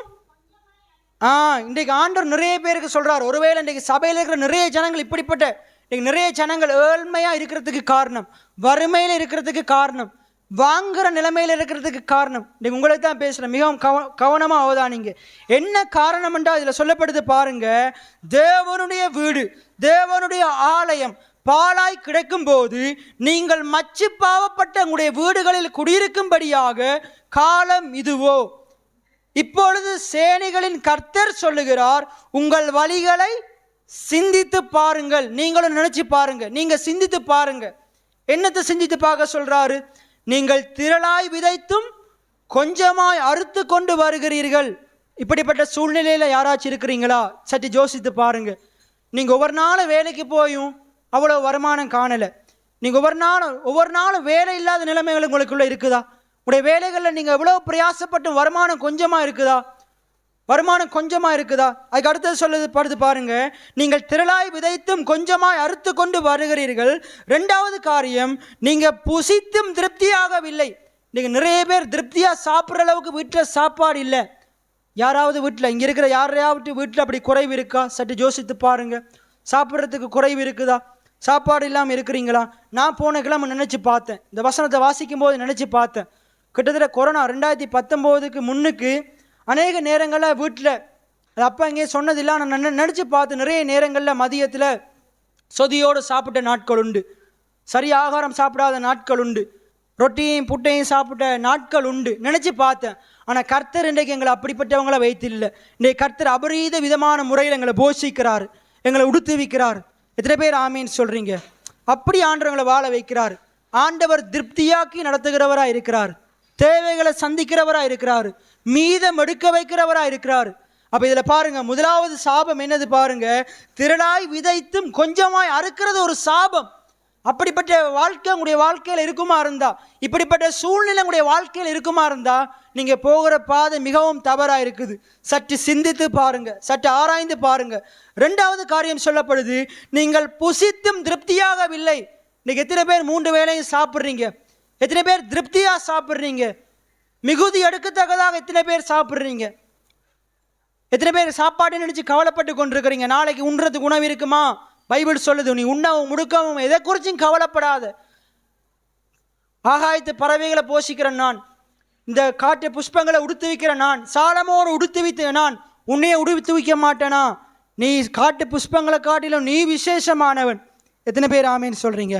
ஆகாயத்து பறவைகளை காட்டிலும் நீ விசேஷமானவன். அப்ப ஆண்டவர் என்ன சொல்றாரு? அதை போஷிக்கிறத விட நான் உன்னை அதிகமா போஷிப்பேன். எத்தனை பேர் ஆமேன்னு சொல்றீங்க? அதை உடுத்துவிக்கிறத விட நான் உன்னை அதிகமா உடுத்துவிப்பேன் ஆண்டவர் சொல்றாரு. அப்ப இதுல பாருங்க, அதுக்கு அடுத்தது சொல்லுது பாருங்க, நீங்கள் திரளாய் விதைத்தும் கொஞ்சமாய் அறுத்து கொண்டு வருகிறீர்கள். நீங்கள் புசித்தும் திருப்தியாகவில்லை. நீங்கள் குடித்தும் பரிபூர்ணம் அடையவில்லை. எப்படியா குடித்தும் பரிபூர்ணம் அடையவில்லை? பாருங்க, சின்ன கப்பில் ஐஸ்கிரீம் குடிச்சு கொண்டிருக்கிறோம். ஆனால் ஆண்டவர் அப்படி இல்லை, அந்த வாழ்க்கையை எடுத்து ஒரு பிளேட் நிறைய குடிக்கிற அளவுக்கு மாற்றுவார். எத்தனை பேர் ஆமேன்னு சொல்கிறீங்க? அப்படி நான் குடிச்சும் இருக்கிறேன்.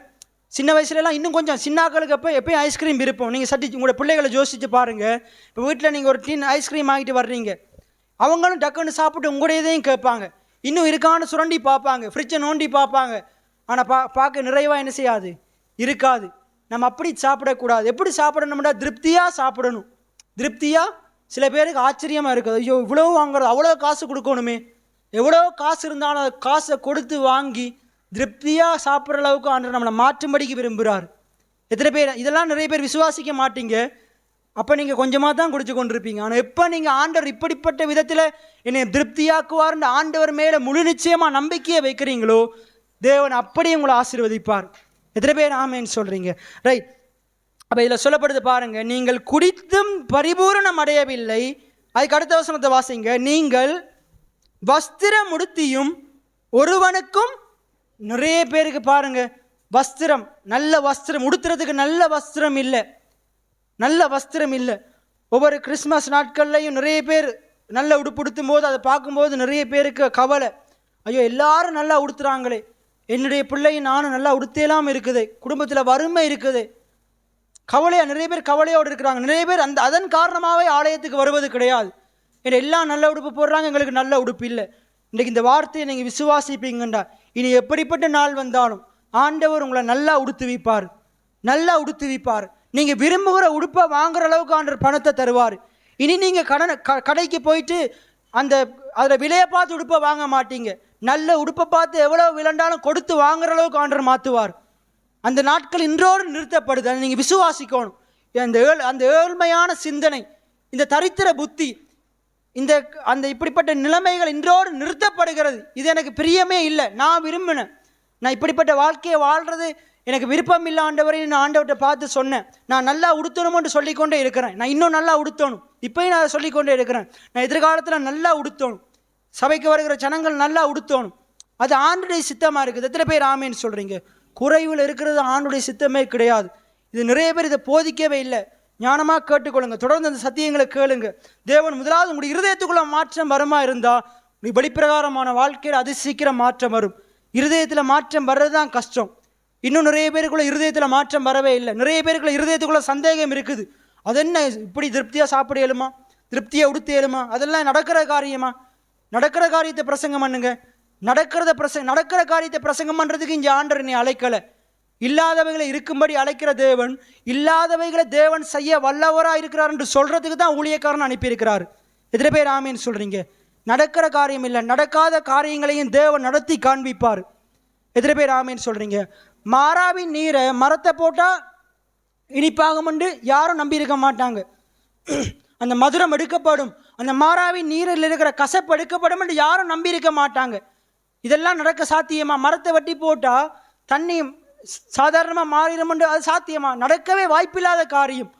ஆனால் யாரெல்லாம் நடக்க வாய்ப்பில்லைன்னு நினைச்சாங்களோ கர்த்தர் அதை நடக்கும்படி செய்தார். புதிய ஏற்பாட்டிலே நாங்கள் பார்க்குறோம். ஆண்டவராக இயேசு கிறிஸ்துடைய முதல் அற்புதமே என்னது?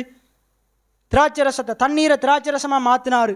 அங்கே ஒரு அவர் ஜெபம் பண்ண கூட இல்லை, அவரை ஒன்று சொல்கிறாரு, அந்த 6 கச்சாடியும் கொண்டு வந்து நிரப்புங்க, தண்ணியை ஊற்றுங்கன்னு சொல்கிறாரு. தண்ணியை ஊற்றின பிறகு எடுத்து கொடுக்க சொல்கிறாரு. முன்பிருந்த திராட்சரசத்தை பார்க்கிலும் இது எப்படி இருந்துச்சான்? அதிக சுவையுள்ளதாக இருந்துச்சான். தேவனால் கூடாத காரியங்கள் ஒன்றுமில்லை. எத்தனை பேர் ஆமேன்னு சொல்கிறீங்க? அந்த தேவன் உங்களை உடுத்துவிப்பார், அந்த தேவன் உங்களை போஷிப்பார், அந்த தேவன் திருப்தியாக பரிபூர்ணமாக உங்களை குடிக்க வைப்பார். இயேசுவை குறித்து நிறைய பேர் என்ன சொல்கிறாங்க தெரியுமா? இவர் போஜன பிரியர் என்று சொல்கிறாங்க. அவர் நல்லா சாப்பிட்றவராக இருந்தார். எப்படி இருந்தார்? நல்லா சாப்பிட்றவராக இருந்தார். நிறைய பேர் குறை சொல்கிறாங்க, ஜோவானுடைய சீஷர்கள் உபவாசம் பண்ணுறாங்க, ஆனால் நீரும் உம்முடைய சீஷர் நல்லா சாப்பிட்றீங்களேன்னு சொல்கிறாங்க. அப்போ அவர் சொல்கிறாரு, மணவாளன் தங்களோடு இருக்க மணவாட்டியே உபவாசம் பண்ணணும்னு கேட்குறாரு. இன்றைக்கு அதே சொல்கிற, மணவாளன் உங்களோடு இருக்கிறார். எத்தனை பேர் ஆமேன்னு சொல்கிறீங்க? ஆண்டவர் உங்களோடு இருக்கிறார், ஆண்டவர் உங்களுக்குள்ளே இருக்கிறார், ஆண்டவர் உங்களை பலப்படுத்துகிறார். அப்போ இந்த சத்தியங்களை நீங்கள் கவனமாக அறிந்து கொள்ள வேண்டும் என்று ஆண்டவர் விரும்புகிறார். அவையில் சொல்லப்படுது, நீங்கள் வஸ்திரம் உடுத்தியும் ஒருவனுக்கும் குளிர்விடவில்லை. அதுக்கு அடுத்தது சொல்லுது பாருங்க, கூலியை சம்பாதிக்கிறவன் பொத்தலான பையிலே போடுகிறவனா எதை சம்பாதிக்கிறான்? உங்கள் வழிகளை சிந்தித்து பாருங்கள். அப்போ இன்றைக்கு நிறைய ஜனங்கள் உங்களுடைய வழிகள் தாறுமாறாக இருக்கிறதால தான் வர்ற பணமெல்லாம் ஓட்டை பையில் போகிறது போல் போய்கொண்டே இருக்குது. பொத்தலான பையன்டா ஓட்டை பை, உங்களுடைய பொக்கெட்டில் ஒரு ஓட்டை இருக்க மாதிரி தான் நீங்கள் எவ்வளோ காசு சம்பாதிச்சு உள்ளே போட்டாலும் அது கீழே விழுந்துரும். நிறைய பேருடைய ஆசீர்வாதம் இப்படி தான் போய்கொண்டே இருக்குது, கரைஞ்சு போய்கொண்டே இருக்குது. எப்படி வருது எப்படி போகுதுன்றே தெரியலை. இன்றைக்கு இப்படிப்பட்ட வாழ்க்கை உங்களுக்குள்ளே இருக்குமா இருந்தால் நீங்கள் இந்த ஆண்டவர் இந்த சுவிசேஷத்தை விசுவாசிப்பீங்கண்டா தேவனுடைய மகிமையை காண்பீங்க. ஆண்டவர் உங்களை மீதம் எடுக்கிற வாழ்க்கைக்குள்ளே உங்களை கொண்டு போவார், மீதியாக எடுக்க வைப்பார். அது எதாக இருந்தாலும் சரி, எதாக இருந்தாலும் மீதியாக எடுக்க வைப்பார். இன்றைக்கி ஒருவேளை நீங்கள் மாத சம்பளம் வாங்குறவங்களாக இருக்கலாம். நீங்கள் யோசிக்கலாம், நான் 30 நாள் வேலை செஞ்சு வர்ற சம்பளம் 15 நாள்லேயே போயிடுது என்று. இந்த காரியங்களை நீங்கள் விசுவாசிப்பீங்கண்டா அது 2 மாதம் ஆனாலும் மிகுதியாக இருக்கும். எத்தனை பேர் ஆமேன்னு சொல்கிறீங்க? நடக்கவே வாய்ப்பு இல்லைன்னு நீங்கள் நினைக்கலாம். ஆண்டவரை விசுவாசிச்சு கண்டா தேவன் மிகுதி எடுக்க வைப்பார். எத்தனை பேர் ஆமேன்னு சொல்கிறீங்க? 30 நாள் செலவழிக்க வேண்டிய காசு 15 நாள்லேயே போகுதுன்னா அது சாபம், அது அநியாய செலவு. அப்படிப்பட்ட வாழ்க்கையை வாழக்கூடாது, அது ஞானமில்லாத செலவு. முதலாவது அதை நிப்பாட்டுங்க, ஆண்டவர்கிட்ட ஞானத்தை கேளுங்க. வர்ற பணத்தில் நான் எப்படியாச்சும் ஞானமாக சம்பாதிக்கணும், 30 நாள் எப்படியாச்சும் நான் ஞானமாக செலவழிக்கணும், மிகுதி இருக்கணும். 30 நாள் செலவழிச்சும் நான் வாங்குகிற அந்த பணம் மிகுதியாக இருக்கணும். அதை நீங்கள் விரும்புங்க, ஆண்டவர் தருவார். எத்தனை பேர் ஆமேன்னு சொல்கிறீங்க? மிகுதியை எடுக்க வைப்பார். ஒருவேளை நிறைய பேர் நீங்கள் நினச்சி ஜெபிச்சு கொண்டிருக்கலாம், என்னுடைய முதலாளி என்னுடைய சம்பளத்தை உயர்த்த மாட்டாரா? ஒருவேளை மேசன் வேலை செய்கிறவங்க, நீங்கள் தச்சன் வேலை செய்கிறவங்க இருக்கலாம். நீங்கள் நினைக்கலாம், முதலாளியினுடைய சம்பளத்தை உயர்த்த மாட்டாரா? வள வேலை செய்கிறவங்க இருக்கலாம், கூலி வேலை செய்கிறவங்க இருக்கலாம். நீங்களும் நினைக்கலாம், முதலாளியினுடைய சம்பளத்தை உயர்த்த மாட்டாரா? இன்னும் கொஞ்சம் காசு கிடைக்காதா? வருமானம் இன்னும் அதிகமாக இருந்தால் எனக்கு பிரயோஜனமாக இருக்குமே, என்னுடைய கடனெல்லாம் நான் கட்டி முடிச்சிருவனே அப்படின்னு நீங்கள் நினச்சி கொண்டிருக்கலாம். நீங்கள் முதலாளியை நோக்கி பார்க்குறத விட்டு கர்த்தரை நோக்கி பாருங்க, கர்த்தர் அதிகரிக்க செய்வார். எத்தனை பேர் ஆமேன்னு சொல்கிறீங்க? யாக்கோப்பை குறித்து நாங்கள் வாசிக்கிறோம். யாக்கோப்புடைய மாமனாரோட பேர் என்னது? லாபான். இந்த லாபான் என்ன செய்கிறான்? 10 முறை அவனுடைய சம்பளத்தை மாற்றுறான். 10 முறை சம்பளத்தை மாற்றுறான். ஆனாலும் அவன் சொல்கிறான் பாருங்க, நீங்கள் இவ்வளவு முறை என்னுடைய சம்பளத்தை அவனுடைய மனைவிட்ட சொல்கிறான், உன்னுடைய அப்பா என்ற சம்பளத்தை 10 முறை மாற்றினார், ஆண்டவர் என்னையை கைவிடலை, ஆண்டவர் என்னையை விட்டு விலகி போகலை, அவர் என்னோடு கூட இருந்து என்னை ஆசீர்வதிச்சார், நான் செய்கிறதெல்லாம் வாய்க்க பண்ணாருன்னு யாக்கோபு சொல்கிறான். இன்றைக்கி அது போல தான் நான் உங்களுக்கு சொல்கிறேன். உங்களுடைய முதலாளி உங்களுடைய சம்பளத்தை குறைக்கலாம், எத்தனை முறையும் குறைச்சி போடலாம், மாற்றி போடலாம். உங்களை உயர்த்துகிற கர்த்தர் ஒருவர் இருக்கிறார், அவரை நோக்கி பாருங்க, உங்களுடைய கையின் பிரயாசம் ஆசீர்வதிக்கப்படும். ஒருவேளை இன்னும் சிலர் இருக்கலாம், நீங்கள் யோசிக்கலாம், என்னால் என்னோட பலனே இல்லை, என்னால் உழைக்க முடியல. போன கிழமை ஒரு ஐயா சொன்னார், எனக்கு வருமானம் இல்லை, வேலை இல்லை, வீட்டில் பணம் இல்லை, அப்படிப்பட்ட நிலைமையில் இருக்கலாம். கர்த்தரை நம்புங்க, கர்த்தர் ஆசீர்வதிப்பார். எத்தனை பேர் ஆமீன்னு சொல்கிறீங்க? கர்த்தரை நம்புங்க, கர்த்தர் நல்ல வேலையை தருவார். ஐயோ வயசு போயிட்டு பிரதர் எப்படி வேலை செய்கிறது? என்னை பலப்படுத்துகிற கிறிஸ்துவினாலே எல்லாவற்றையும் செய்ய எனக்கு பலன் உண்டு. பழைய ஏற்பாட்டில் காலை போன்ற ஒருத்தர் இருந்தார். அவர் என்ன செஞ்சார்? 80 வயசில் எங்கே போனாராம்? மலைநாட்டுக்கு ஏறி போனாராம். ஆனால் நீங்கள் அவ்வளோ பெரிய வயசு இல்லை யாருக்கும், 80 வயசுக்கு கூட தான் இருக்கிறீங்க. ஆண்டவர் பலப்படுத்துவார். எத்தனை பேர் ஆமீன்னு சொல்கிறீங்க? மோசே பாருங்க, 120 வயசானாலும் அவருடைய கண்கள் இருளடையவில்லை என்று வேதம் சொல்லுது, அவருடைய பலன் குன்றி போகவில்லை என்று வேதம் சொல்லுது. ஆபிரகாம் 100 வயதில், ஆபிரகாம் சாராலும் 100 வயதாகும்போது குழந்தையை பெற்றெடுக்கிறாங்க. யார் பலப்படுத்தினது? ஆபிரகாமையும் சாராளையும் படைத்த ஆண்டவர் பலப்படுத்தினார். அதே போல் உங்களை படைத்த ஆண்டவர் உங்களை பலப்படுத்துவார். எத்தனை பேர் ஆமீன்னு சொல்கிறீங்க? நிறைய காரியங்களை பேசிக்கொண்டே போகலாம். இது தொடர்ந்து நான் பேச நினைக்கிறேன். இன்றையோடு இந்த காரியத்தை முடித்து அடுத்த கிழமை வேறு பிரசங்கத்தை நான் பண்ண போகிறேன். தொடர்ந்து நான் இனி வரப்போகிற காலங்களில் இதை திருப்பி நான் எடுத்து பேச போகிறேன். அப்போ இது இன்றையோடு நின்று போகிற காரியம் அல்ல. இந்த சத்தியங்களை உங்கள் இதயத்துக்குள்ளே ஆழமாக பதித்து கொள்ளுங்க. இந்த சத்தியத்தை மறந்துடாதீங்க. எதெல்லாம் அறிந்து கொண்டீங்களா? நான் இந்த தொடர்ந்து எதெல்லாம் பேசினேன்னு திருப்பி சொல்கிறேன். முதலாவது கிழமை பேசினேன், நாங்கள் தரித்திரமாக வாழ்கிறது தேவனுடைய சித்தம் கிடையாது, நாங்கள் செழிப்பாக வாழ்கிறது அவனுடைய சித்தமாக இருக்குது. எத்தனை பேர் ஆமேன்னு சொல்கிறீங்க? அதான் நான் முதலாவது கிழமை பிரசங்கம் பண்ணது. 2வது கிழமை என்ன பிரசங்கம் பண்ணேன்டா? பொன் வெள்ளியை குறித்து பேசினேன். எத்தனை பேருக்கு ஞாபகம் இருக்குது? பரலோகத்தில் தேவனிடத்தில் என்ன இருக்குது? வெள்ளியும் பொன்னும் இருக்குது. வேதம் சொல்லுது வெள்ளியும் பொன்னும் கர்த்தருடையது. ஆதியாமத்தில் சொல்லப்படுகிறது, ஆவிலா தேசம் முழுவதும் அந்த பைசோன் நதியிலிருந்து வருகிற நீர் அடியில் அங்கே பொன் விளையுதான். அந்த தேசத்தின் பொன் நல்லது. பைபிள் சொல்லுது பொன் நல்லதுண்டு. பரலோகத்தில் ஆண்டவர் பொன்னால அங்கே வீதி அமைச்சிருக்கிறார். அப்போ நான் இதெல்லாம் எடுத்து உங்களுக்கு அன்றைக்கு போதித்தேன். 3வது காரியம், பரலோகத்தில் குறைவு இல்லை, பரலோகத்தில் பஞ்சம் இல்லை, பரலோகத்தில் பட்டினி இல்லை, பரலோகத்தில் கண்ணீர் இல்லை.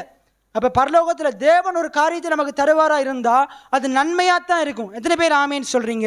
தேவன் தீமை செய்கிறவர் அல்ல, தேவன் சோதிக்கிறவர் அல்ல, தேவன் பொல்லாங்கினார் சோதிக்கிறவர் அல்ல. நன்மையான எந்த ஈவும் பூரணமான எந்த வரமும் பரத்திலிருந்து உண்டாகி ஜோதிகளின் பிதாவினிடத்திலிருந்து வருகிறது. அவர் தீமை செய்கிறவர் அல்ல. அப்போ தேவன் தீமையை கொடுக்க மாட்டார். எத்தனை பேர் ஆமேன்னு சொல்கிறீங்க? அப்போ ஐஸ்வர்யம் தீமையாக இருந்தால் தேவன் கொடுத்துருக்கவே மாட்டார்.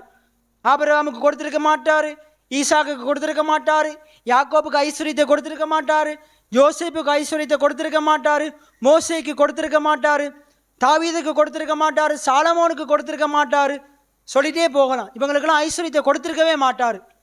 ஏசு அந்த குழந்தையாக இருக்கும் பொழுது, அந்த மாட்டுக்கொட்டியில் இருக்கும்போது அங்கே என்ன செய்கிறாங்க? 3 பேர் வர்றாங்க, வானசாஸ்திரிகள் 3 பேர் வர்றாங்க, பொன் வெள்ளை போலம் தூப வர்க்கம். அப்போ அந்த வாசலில் வரும்போது என்ன செஞ்சுருக்கணும்? பொண்ணை மட்டும் கொண்டு வராதிங்க, பொன் நல்லது இல்லை, பொண்ணெல்லாம் இயேசுக்கிட்ட வரக்கூடாதுன்னு தள்ளி இருக்கணும். ஆனால் பொண்ணை கொண்டு வர்றாங்க. பொன் கெட்டது கிடையாது, பொண்ணை தவறான வழியில் சம்பாதிக்கிறது தான் கெட்டது, பொண்ணின் மேலே ஆசையை வச்சிருக்கிறது தான் கெட்டது. எத்தனை பேர் ஆமேன்னு சொல்கிறீங்க? அப்போ பொண்ணை குறித்து பேசினேன் 3வது கிழமை. 4வது கிழமை பார்த்தோம். 4வது கிழமை யாரெல்லாம் ஏழையாக இருப்பாங்கன்னு பார்த்தோம். போன கிழமைக்கு முதல் கிழமை பார்த்தோம் யாரெல்லாம் ஏழையாக இருப்பாங்க, வறுமையில் இருப்பாங்க. சோம்பட் கையால் வேலை செய்கிறவன் ஏழையாவான், தன்னுடைய நிலத்தை பயிரிடாமல் சும்மா வச்சிருக்கிறவன் ஏழையாவான்னு நம்ம பார்த்தோம். போன கிழமை நம்ம பார்த்தோம் நிறைய பேர் என்ன செய்கிறாங்க? வறுமை என்ன செய்து நிறைய பேரை திருட வைக்குது, வறுமை என்ன செய்து விபச்சாரம் செய்ய வைக்குது, வறுமை என்ன செய்து தற்கொலையை செய்ய தூண்டுது, வறுமை என்ன செய்து அநியாய வட்டி வாங்க வைக்குது, லஞ்சம் வாங்க வைக்குது, ஊழல் வாங்க வைக்குது, ஊழல் செய்ய வைக்குது, ஆலயத்துக்கு வர்றதுக்கு தடையாக இருக்குது வறுமை, பணக்குறைவு. வறுமை என்ன செய்யுது? கடன் வாங்க வைக்குது. பைபிள் சொல்லுது, நீயோ கடன் வாங்க மாட்டாய், அநேக ஜாதிகளுக்கு கடன் கொடுப்பாய். ஆனால் ஏன் கடன் வாங்கி கொண்டிருக்கிறோம்? வறுமை. அப்போ வறுமை கர்த்தருக்கு சித்தமானதா? கர்த்தருக்கு சித்தமானது கிடையாது. அப்போ இதை நான் போன கிழமை பேசினேன். இன்னும் நிறைய காரியங்கள் இருக்கிறது. வறுமை என்னத்தையெல்லாம் கொண்டு வருது பாருங்க. முதலாவது நம்ம போன கிழமை பார்த்தோம், வறுமையின் காரணமாக அநேக பெண் பிள்ளைகள், அநேக பெண்கள் விபச்சாரத்தில் ஈடுபடுறாங்க, விபச்சாரத்தை தொழிலாக செய்கிறாங்க, விபச்சார தொழிலை செய்கிறாங்க. பழைய ஏற்பாட்டில் நாங்கள் நிறைய பேரை பார்க்குறோம், அந்த விபச்சார தொழில் செய்த ஆக்களை. அந்த சாரிபாத் விதவையை பார்க்குறோம். வறுமை காரணமாக இருக்கிற ஒரு அப்பத்தையும் அந்த எண்ணெயும் ஒரு அப்பத்தை சுட்டு செத்து போகலாமான்னு இருக்கிறாள். அந்த இடத்துல கர்த்தர் எலியாவை அனுப்பி அவங்கள போஷிக்கிறார். எத்தனை பேர் ஆமைன்னு சொல்கிறீங்க? நிறைய நீங்களும் யோசிச்சு கொண்டிருக்கலாம், இப்படிப்பட்ட வறுமை, இப்படிப்பட்ட கடனோடு வாழ முடியலை, பேசாமல் நான் செத்து போயிடலாமான்னு நினச்சி கொண்டிருக்கிறீங்க. அது கடவுளுக்கு பிரியமான காரியம் இல்லை. வறுமையின் காரணமாக நம்ம சாகக்கூடாது. மரணமே கர்த்தருடைய சித்தமே கிடையாது. எத்தனை பேர் ஆமேன்னு சொல்கிறீங்க? இப்போ நிறைய பேர் என்ன செய்கிறாங்க? வறுமை காரணமாக விபச்சாரம் செய்கிறாங்க, தற்கொலையை செய்து கொள்கிறாங்க. இன்னும் சிலர் வறுமையின் காரணமாக பணத்துக்காக ஒருத்தனை கொலை செய்து இன்னொரு இடத்துல பணம் வாங்குறாங்க. இப்போ வறுமை எப்படி நடத்துது பாருங்க, கொலை செய்ய வைக்குது. இன்னும் சிலர் பாருங்க, வறுமை காரணமாக திருடுறாங்க, பேங்கை திருடுறாங்க, சபையில் திருடுறாங்க, ஆஃபீஸில் திருடுறாங்க, வேலை செய்கிற இடத்துல திருடுறாங்க. அப்போ திருட வைக்குது. வறுமை அநியாயமாக உழைக்க வைக்குது, போதை வஸ்துக்களை கடத்த வைக்குது, அப்போ தவறான தொழில்களை செய்ய வைக்குது. அப்போ பாருங்க, இப்படிப்பட்ட காரியங்கள் கர்த்தருக்கு பிரியமானதே கிடையாது. ஆனால் அநியாய சம்பாத்தியம் கர்த்தருக்கு அருவருப்பானது என்று வேதம் சொல்லுது. இன்னும் சிலர் வறுமையின் காரணமாக அநேக குடும்பங்களில் பிரிவு, வறுமையின் காரணமாக அநேக குடும்பங்களில் பிரிவு ஏற்பட்டிருக்குது. இன்றைக்கி நம்முடைய சபையிலே அநேக ஜனங்கள் வெளிநாட்டில் வேலை செய்கிறாங்க. எதனால் வெளிநாட்டுக்கு வேலைக்கு போனாங்க? குடும்பத்தில் கஷ்டம், கடன், வறுமை. இதனால தான் எங்கே போனாங்க? வெளிநாட்டுக்கு வேலைக்கு போனாங்க. அங்கே கஷ்டப்பட்டு வேலை செஞ்சு கொண்டிருக்கிறாங்க. எதனால? வறுமையினால். இப்போ வறுமை கடவுளுக்கு பிரியமானதா? இன்றைக்கி உங்களுக்கு எப்படி இருக்குது? உங்களுடைய உறவுகளை, உங்களுடைய குடும்பங்கள், உங்களுடைய பிள்ளைகளை, உங்களுடைய கணவனை, உங்களுடைய மனைவியை வெளிநாட்டில் அவங்க இருக்கும்போது உங்களுக்கு எப்படி இருக்குது? நல்லா இருக்குதா? சுகமாக இருக்குதா? கவலையாக இருக்காதா? கவலையாக இருக்குது தானே. எதனால கவலை? வறுமையினால தான் இன்றைக்கி குடும்பத்தை பிரிஞ்சு இருக்கிறீங்க, கணவனை பிரிஞ்சு இருக்கிறீங்க, மனைவியை வெளிநாட்டுக்கு அனுப்பிட்டு இருக்கிறீங்க, பிள்ளைகளை வெளிநாட்டுக்கு அனுப்பிட்டு இருக்கிறீங்க. இப்படிப்பட்ட வாழ்க்கையை வாழ்கிறதுக்கு என்ன பாருங்கள், இப்படிப்பட்ட வாழ்க்கை கடவுளுக்கு பிரியமானதா? நீ இந்த வறுமையிலேருந்து நீ வெளியே வருவியா இருந்தா நீ பிள்ளைகளை வெளிநாட்டுக்கு அனுப்ப தேவையில்லை. இந்த பூமியிலேயே ஆண்டவர் உன்னை ஆசீர்வதிப்பார். எத்தனை பேர் ஆமேன்னு சொல்கிறீங்க? இந்த சத்தியத்தை நீங்கள் தான் விசுவாசிக்கணும். நீங்கள் விசுவாசிப்பீங்கன்ற அதி சீக்கிரத்தில் உங்களுடைய குடும்பங்கள் இங்கே வருவாங்க. இந்த பூமியில், இந்த உதயபுரத்தில் நீங்கள் ஆசீர்வாதமாக வாழுவீங்க, நீங்கள் ஆசீர்வாதமாக வாழுவீங்க. நான் இந்த பிரசங்கத்தை எடுத்து இதை போதிக்கிறதுக்கு ஒரு நோக்கம் அதுதான். இன்றைக்கி நீங்கள் நிறைய பேர் குடும்பத்தை தூரத்தில் விட்டுட்டு கவலையோடு இருக்கிறீங்க, கண்ணீரோடு இருக்கிறீங்க. அவங்க என்ன சாப்பிட்றாங்களா, நல்லா சாப்பிட்றாங்களா, எப்படிப்பட்ட துன்பத்தான கவலையோடு இருக்கிறீங்க. ஆண்டவரை நோக்கி பாருங்கள். ஆண்டவர் சூழ்நிலைகளை மாற்றுவார், உங்களுடைய வறுமையை மாற்றுவார். உங்களை விட்டு தூரம் சென்ற உறவுகளெல்லாம் இங்கே வருவாங்க. நீங்கள் இந்த பூமியில் ஆசீர்வாதமாக வாழுவீங்க. இந்த சுவிசேஷத்தை நீங்கள் ஏற்றுக்கொள்ளாமல் அலட்சியம் பண்ணி கொண்டு இருக்க எதிர்காலத்தில் பிறக்கிற குழந்தைகளும் வெளிநாட்டுக்கு போகும். எதிர்காலத்தில் கல்யாணம் முடிப்பான், வெளிநாட்டுக்கு போவான். குடும்பத்தில் ஒற்றுமை இருக்காது, குடும்பத்துக்கு இடையில் பிளவுகள். அப்போ இப்படிப்பட்ட வாழ்க்கை கடவுளுக்கு பிரியமானது இல்லை. மிகவும் அவதானம் உள்ளவங்களாக இருங்க, சரியாக இதை புரிந்து கொள்ளுங்க. எதிர்காலத்தில் நீங்கள் இந்த பூமியில் இலங்கையில் வாழும்போது நீங்கள் சமாதானமாக வாழணும், குடும்பமாக சேர்ந்து சந்தோஷமாக வாழணும். அப்போ நிறைய காரியங்கள் இருக்கிறது, பேசிக்கொண்டே இருக்கலாம். அப்போ இப்படிப்பட்ட வாழ்க்கையை நாங்கள் வாழுவது தேவனுடைய சித்தமே கிடையாது. நிறைய பிள்ளைகள் பிச்சை எடுக்கிறாங்க, வறுமை காரணமாக பிச்சை எடுக்கிறாங்க. இன்னொரு காரியம் நம்முடைய சமுதாயத்தில் இன்றைக்கு நம்ம மத்தியில் இருக்குது. நிறைய பேர் வறுமையின் காரணமாக பாடசாலை படிப்பை நிறுத்தி போடுறாங்க. வறுமையின் காரணமாக இன்றைக்கு நம்ம மத்தியில் இருக்கிற அநேக தம்பி தங்கைமார் எதனால் படிப்பை நிப்பாட்டினாங்கன்ற வறுமையின் காரணமாக. நிறைய காரணம் இருக்குது, அதில் ஒரு காரணம் என்னது? வறுமை. அப்பா அம்மாவுக்கு கஷ்டம், படிக்க வைக்க முடியாது, டியூஷனுக்கு அனுப்புறதுக்கு காசு இல்லை, வறுமையின் காரணமாக. அப்போ நமக்கு இப்படிப்பட்ட சுவிசேஷம் தேவை. ஏன்னா எதிர்காலத்தில் நானும் நீங்களும் நம்முடைய பிள்ளைகளை நல்லா படிக்க வைக்கணும். எத்தனை பேர் ஆமேன்னு சொல்கிறீங்க? எத்தனை பேர் நீங்கள் விரும்புகிறீங்க என் பிள்ளை, என் பேர குழந்தை நல்லா படிக்கணும்ண்டு? 10ஆம் ஆண்டுலேயே நிற்கிறது உங்களுக்கு விருப்பமா? யாருக்கும் அப்படி விருப்பம் இல்லை. ஆனால் ஏன் அப்படிப்பட்ட சூழ்நிலை உண்டாகுது? வறுமை. நம்ம வறுமைக்கு எதிர்த்து நிற்கணும். எத்தனை பேர் ஆமேன்னு சொல்கிறீங்க?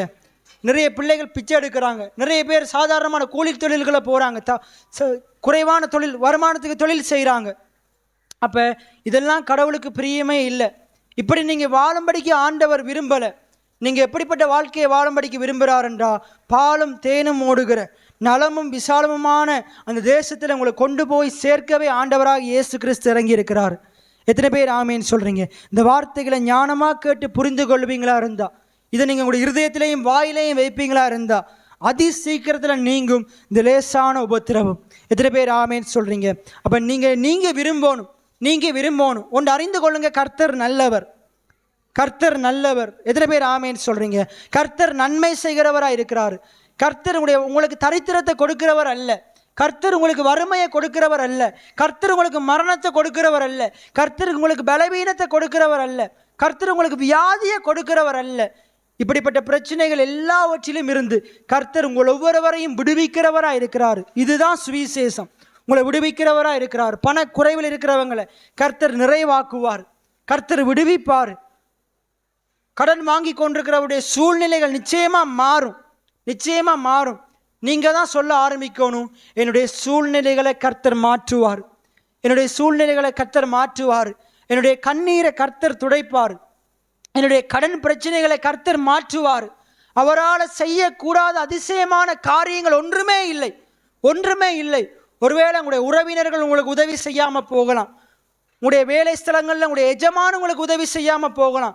நீங்கள் நிறைய நேரங்களில் நீங்கள் கேட்டதுண்டு, ஐயோ நான் லோன் காசு கட்டணுமே, எப்படியாச்சும் எனக்கு முன்கூட்டியே பணத்தை தாங்கலேன்ட்டு அவங்க உங்களை உதாசீனம் செஞ்சுருக்கலாம், தராமல் போயிருக்கலாம்.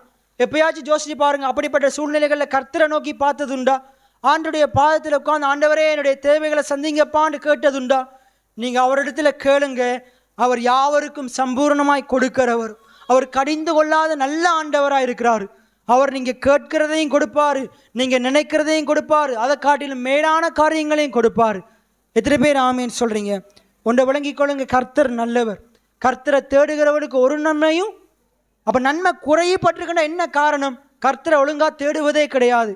இன்றைக்கி நிறைய ஜனங்கள் குறைவிலே இருக்கிறதுக்கு காரணம், இன்றைக்கி ஒருவேளை நீங்கள் இதில் யாராச்சும் குறைவிலே இருப்பீங்கண்டா, நீங்கள் இன்னும் அதிகமாக தேடணும், இன்னும் அதிகமாக ஆண்டவரை வாஞ்சிக்கணும், இன்னும் அதிகமாக அவரோடு உறவாடணும், ஆண்டவரோடு பேசணும், ஆண்டுடைய வார்த்தை இன்னும் அதிகமாக கேட்கணும்.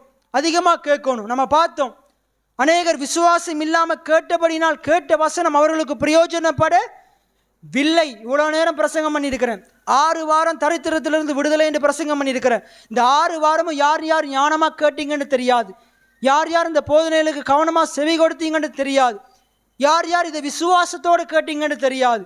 ஆனால் யாரெல்லாம் கவனமாக செவி கொடுத்தீங்களோ, யாரெல்லாம் விசுவாசத்தோடு செவி கொடுத்தீங்களோ, நிச்சயமாக நீங்கள் தேவன் உங்களுக்கு செய்கிற அதிசயங்களை நிச்சயமாக காண்பீங்க. அப்படி நாங்கள் எழுந்திருந்து நாங்கள் ஜெபம் பண்ண போகிறோம். இந்த 6 வாரமாக தேவன் இந்த சத்தியத்தை எங்களோடு பேசின தயவுக்காக, 6 வாரமாக இந்த இப்படிப்பட்ட சத்தியங்களை தேவன் எங்களுக்கு கேட்கும்படி உதவி செய்த தயவுக்காக நாங்கள் அனைவரும் சேர்ந்து கர்த்தருக்கு நன்றி செலுத்த போகிறோம். இந்த 6 வாரமும் ஆண்டவர் எவ்வளவு ஐஸ்வர்யத்தில் அளவற்ற ஐஸ்வர்யத்தை உடையவராக இருக்கிறார். வெள்ளியும் பொன்னும் கர்த்தருடைய என்று வேத வசனம் சொல்லுது, பூமியும் அது நிறைவும் கர்த்தருடைய என்று வேத வசனம் சொல்லுது. இந்த பூமியில் நான் ஏழையாக இருப்பது ஆண்டுடைய சித்தம் அல்ல, வறுமையில் வாடுவது ஆண்டுடைய சித்தம் அல்ல, கடன் வாங்குவது ஆண்டுடைய சித்தம் அல்ல, கையேந்தி வாழ்வது ஆண்டுடைய சித்தம் அல்ல, நான் நல்லா உடுத்துவது ஆண்டுடைய சித்தமாக இருக்குது, நான் நல்லா சாப்பிடுவது ஆண்டுடைய சித்தமாக இருக்குது, நான் நல்ல வீடுகளில் குடியிருக்கிறது ஆண்டுடைய சித்தமாக இருக்குது, நான் ஏராளம் தாராளமாக மற்றவனுக்கும் சபைக்கும் கொடுக்கிறவனாக இருக்கணும் என்று அதுவே ஆண்டுடைய சித்தமாக இருக்குது. நான் வேலை செய்கிற இடங்களில் நான் விதைத்து திரளாக அறுவடை செய்யணும், திரளான வருமானங்களை பெற்றுக்கொள்ளணும் என்றது ஆண்டுடைய சித்தமாக இருக்குது. ஆனால் இவ்வளவு நாள் நான் இப்படிப்பட்ட வாழ்க்கையை வாழலை, என்னால் நல்ல உடுப்புகளை வாங்க முடியலை, நல்லா சாப்பிட முடியலை, அப்படி நீங்கள் சிந்தித்து கொண்டிருக்கலாம். இன்றைக்கே அந்த சூழ்நிலை எல்லாவற்றையும் ஆண்டவர் உடைத்தருகிறார். அந்த கோலியாத்து போன்ற அப்படிப்பட்ட எல்லா சூழ்நிலைகளையும் இன்றைக்கு கர்த்தராகிய இயேசு கிறிஸ்து மாற்றுகிறார். உங்களுடைய சூழ்நிலை நிச்சயமாக மாறும். என் மகளே கவலைப்படாத, கலங்காத, நான் உனக்காக பெரிய காரியங்களை செய்வேன் ஆண்டவர் சொல்றார். நான் உன்னுடைய சூழ்நிலைகளை மாற்றுவேன், நீ என்னை நோக்கி கூப்பிடு என்று சொல்றாரு. நீ மனுஷனை நோக்கி கூப்பிட்டு ஏமாந்த நாட்கள் போதும். மனுஷனை நோக்கி பார்க்காத, கர்த்தரை நோக்கி பாரு. கர்த்தர் காரியங்களை மாறுதலாக முடிய பண்ணுவார், உன்னுடைய சூழ்நிலைகளை மாற்றுவார். சூழ்நிலைகளை மாற்றுவார். அவரை நோக்கிப்பாரு பிரியமானவனே, அவரை நோக்கிப்பாரு பிரியமானவனே. உன் ஆத்துமா வாழ்கிறது போல நீ எல்லாவற்றிலும் வாழ்ந்து நீ சுகமாக இருப்பதை அவர் விரும்புகிறார். நீ என்னத்தை விரும்புகிற? சுகமாக இருக்கணும்னு விரும்புறியா? கர்த்தருடைய ஆசீர்வாதத்தை இந்த பூமியில் அனுபவிக்கணும்னு நீ விரும்புறியா? எல்லாரும் இப்படியே வாழ்ந்துட்டு போயிடும், சாகு மட்டும் இப்படியே வாழ்ந்துருவோம், நமக்கு கிடைச்சது இவ்வளவுதான் அப்படின்னு நினைக்கிறியா? அப்படிப்பட்ட குறைவின் நினைவுகளுடையவனா நீ இருக்கக்கூடாது. நீ இருக்கக்கூடாது. அது எதிர்கால சந்ததியே பாதிக்கும்.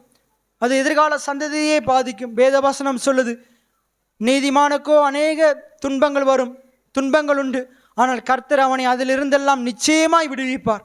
இன்றைக்கு ஒருவேளை உன்னுடைய வாழ்க்கையில் நிறைய துன்பங்கள் இருக்கலாம், நிறைய கண்ணீர்கள் கடன்கள் இருக்கலாம். நான் இன்றைக்கு சொல்லுகிற சுவிசேஷம் என்னவென்றால், அதிலிருந்தெல்லாம் கர்த்தர் உன்னை விடுதலை ஆக்குவார். கர்த்தர் உன்னை விடுதலை ஆக்குவார். நீ ஒரு ஆசீர்வாதமான வாழ்க்கையை காண்பாய்.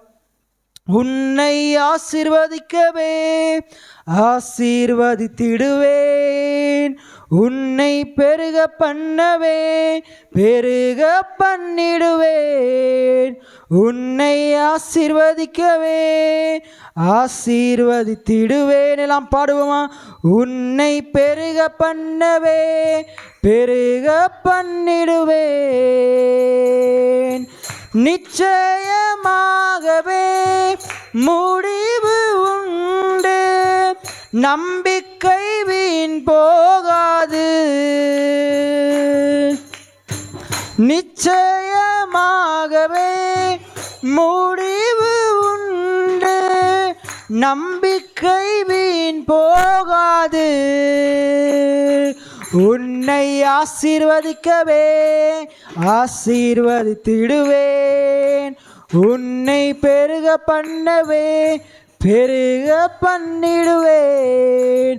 உன்னை ஆசீர்வதிக்கவே ஆசீர்வதித்திடுவேன், உன்னை பெருக பண்ணவே பெருக பண்ணிடுவேன். பயப்படாதே என் செல்ல பிள்ளையே, இனி என்றும் தீங்கை காண்பதில்லையே. பயப்படாதே செல்ல பிள்ளையே, இனி என்றும் தீங்கை காண்பதில்லையே. உன்னோடு இருந்து நான் செய்யும் காரியம் பயங்கரமாயிருக்கும்.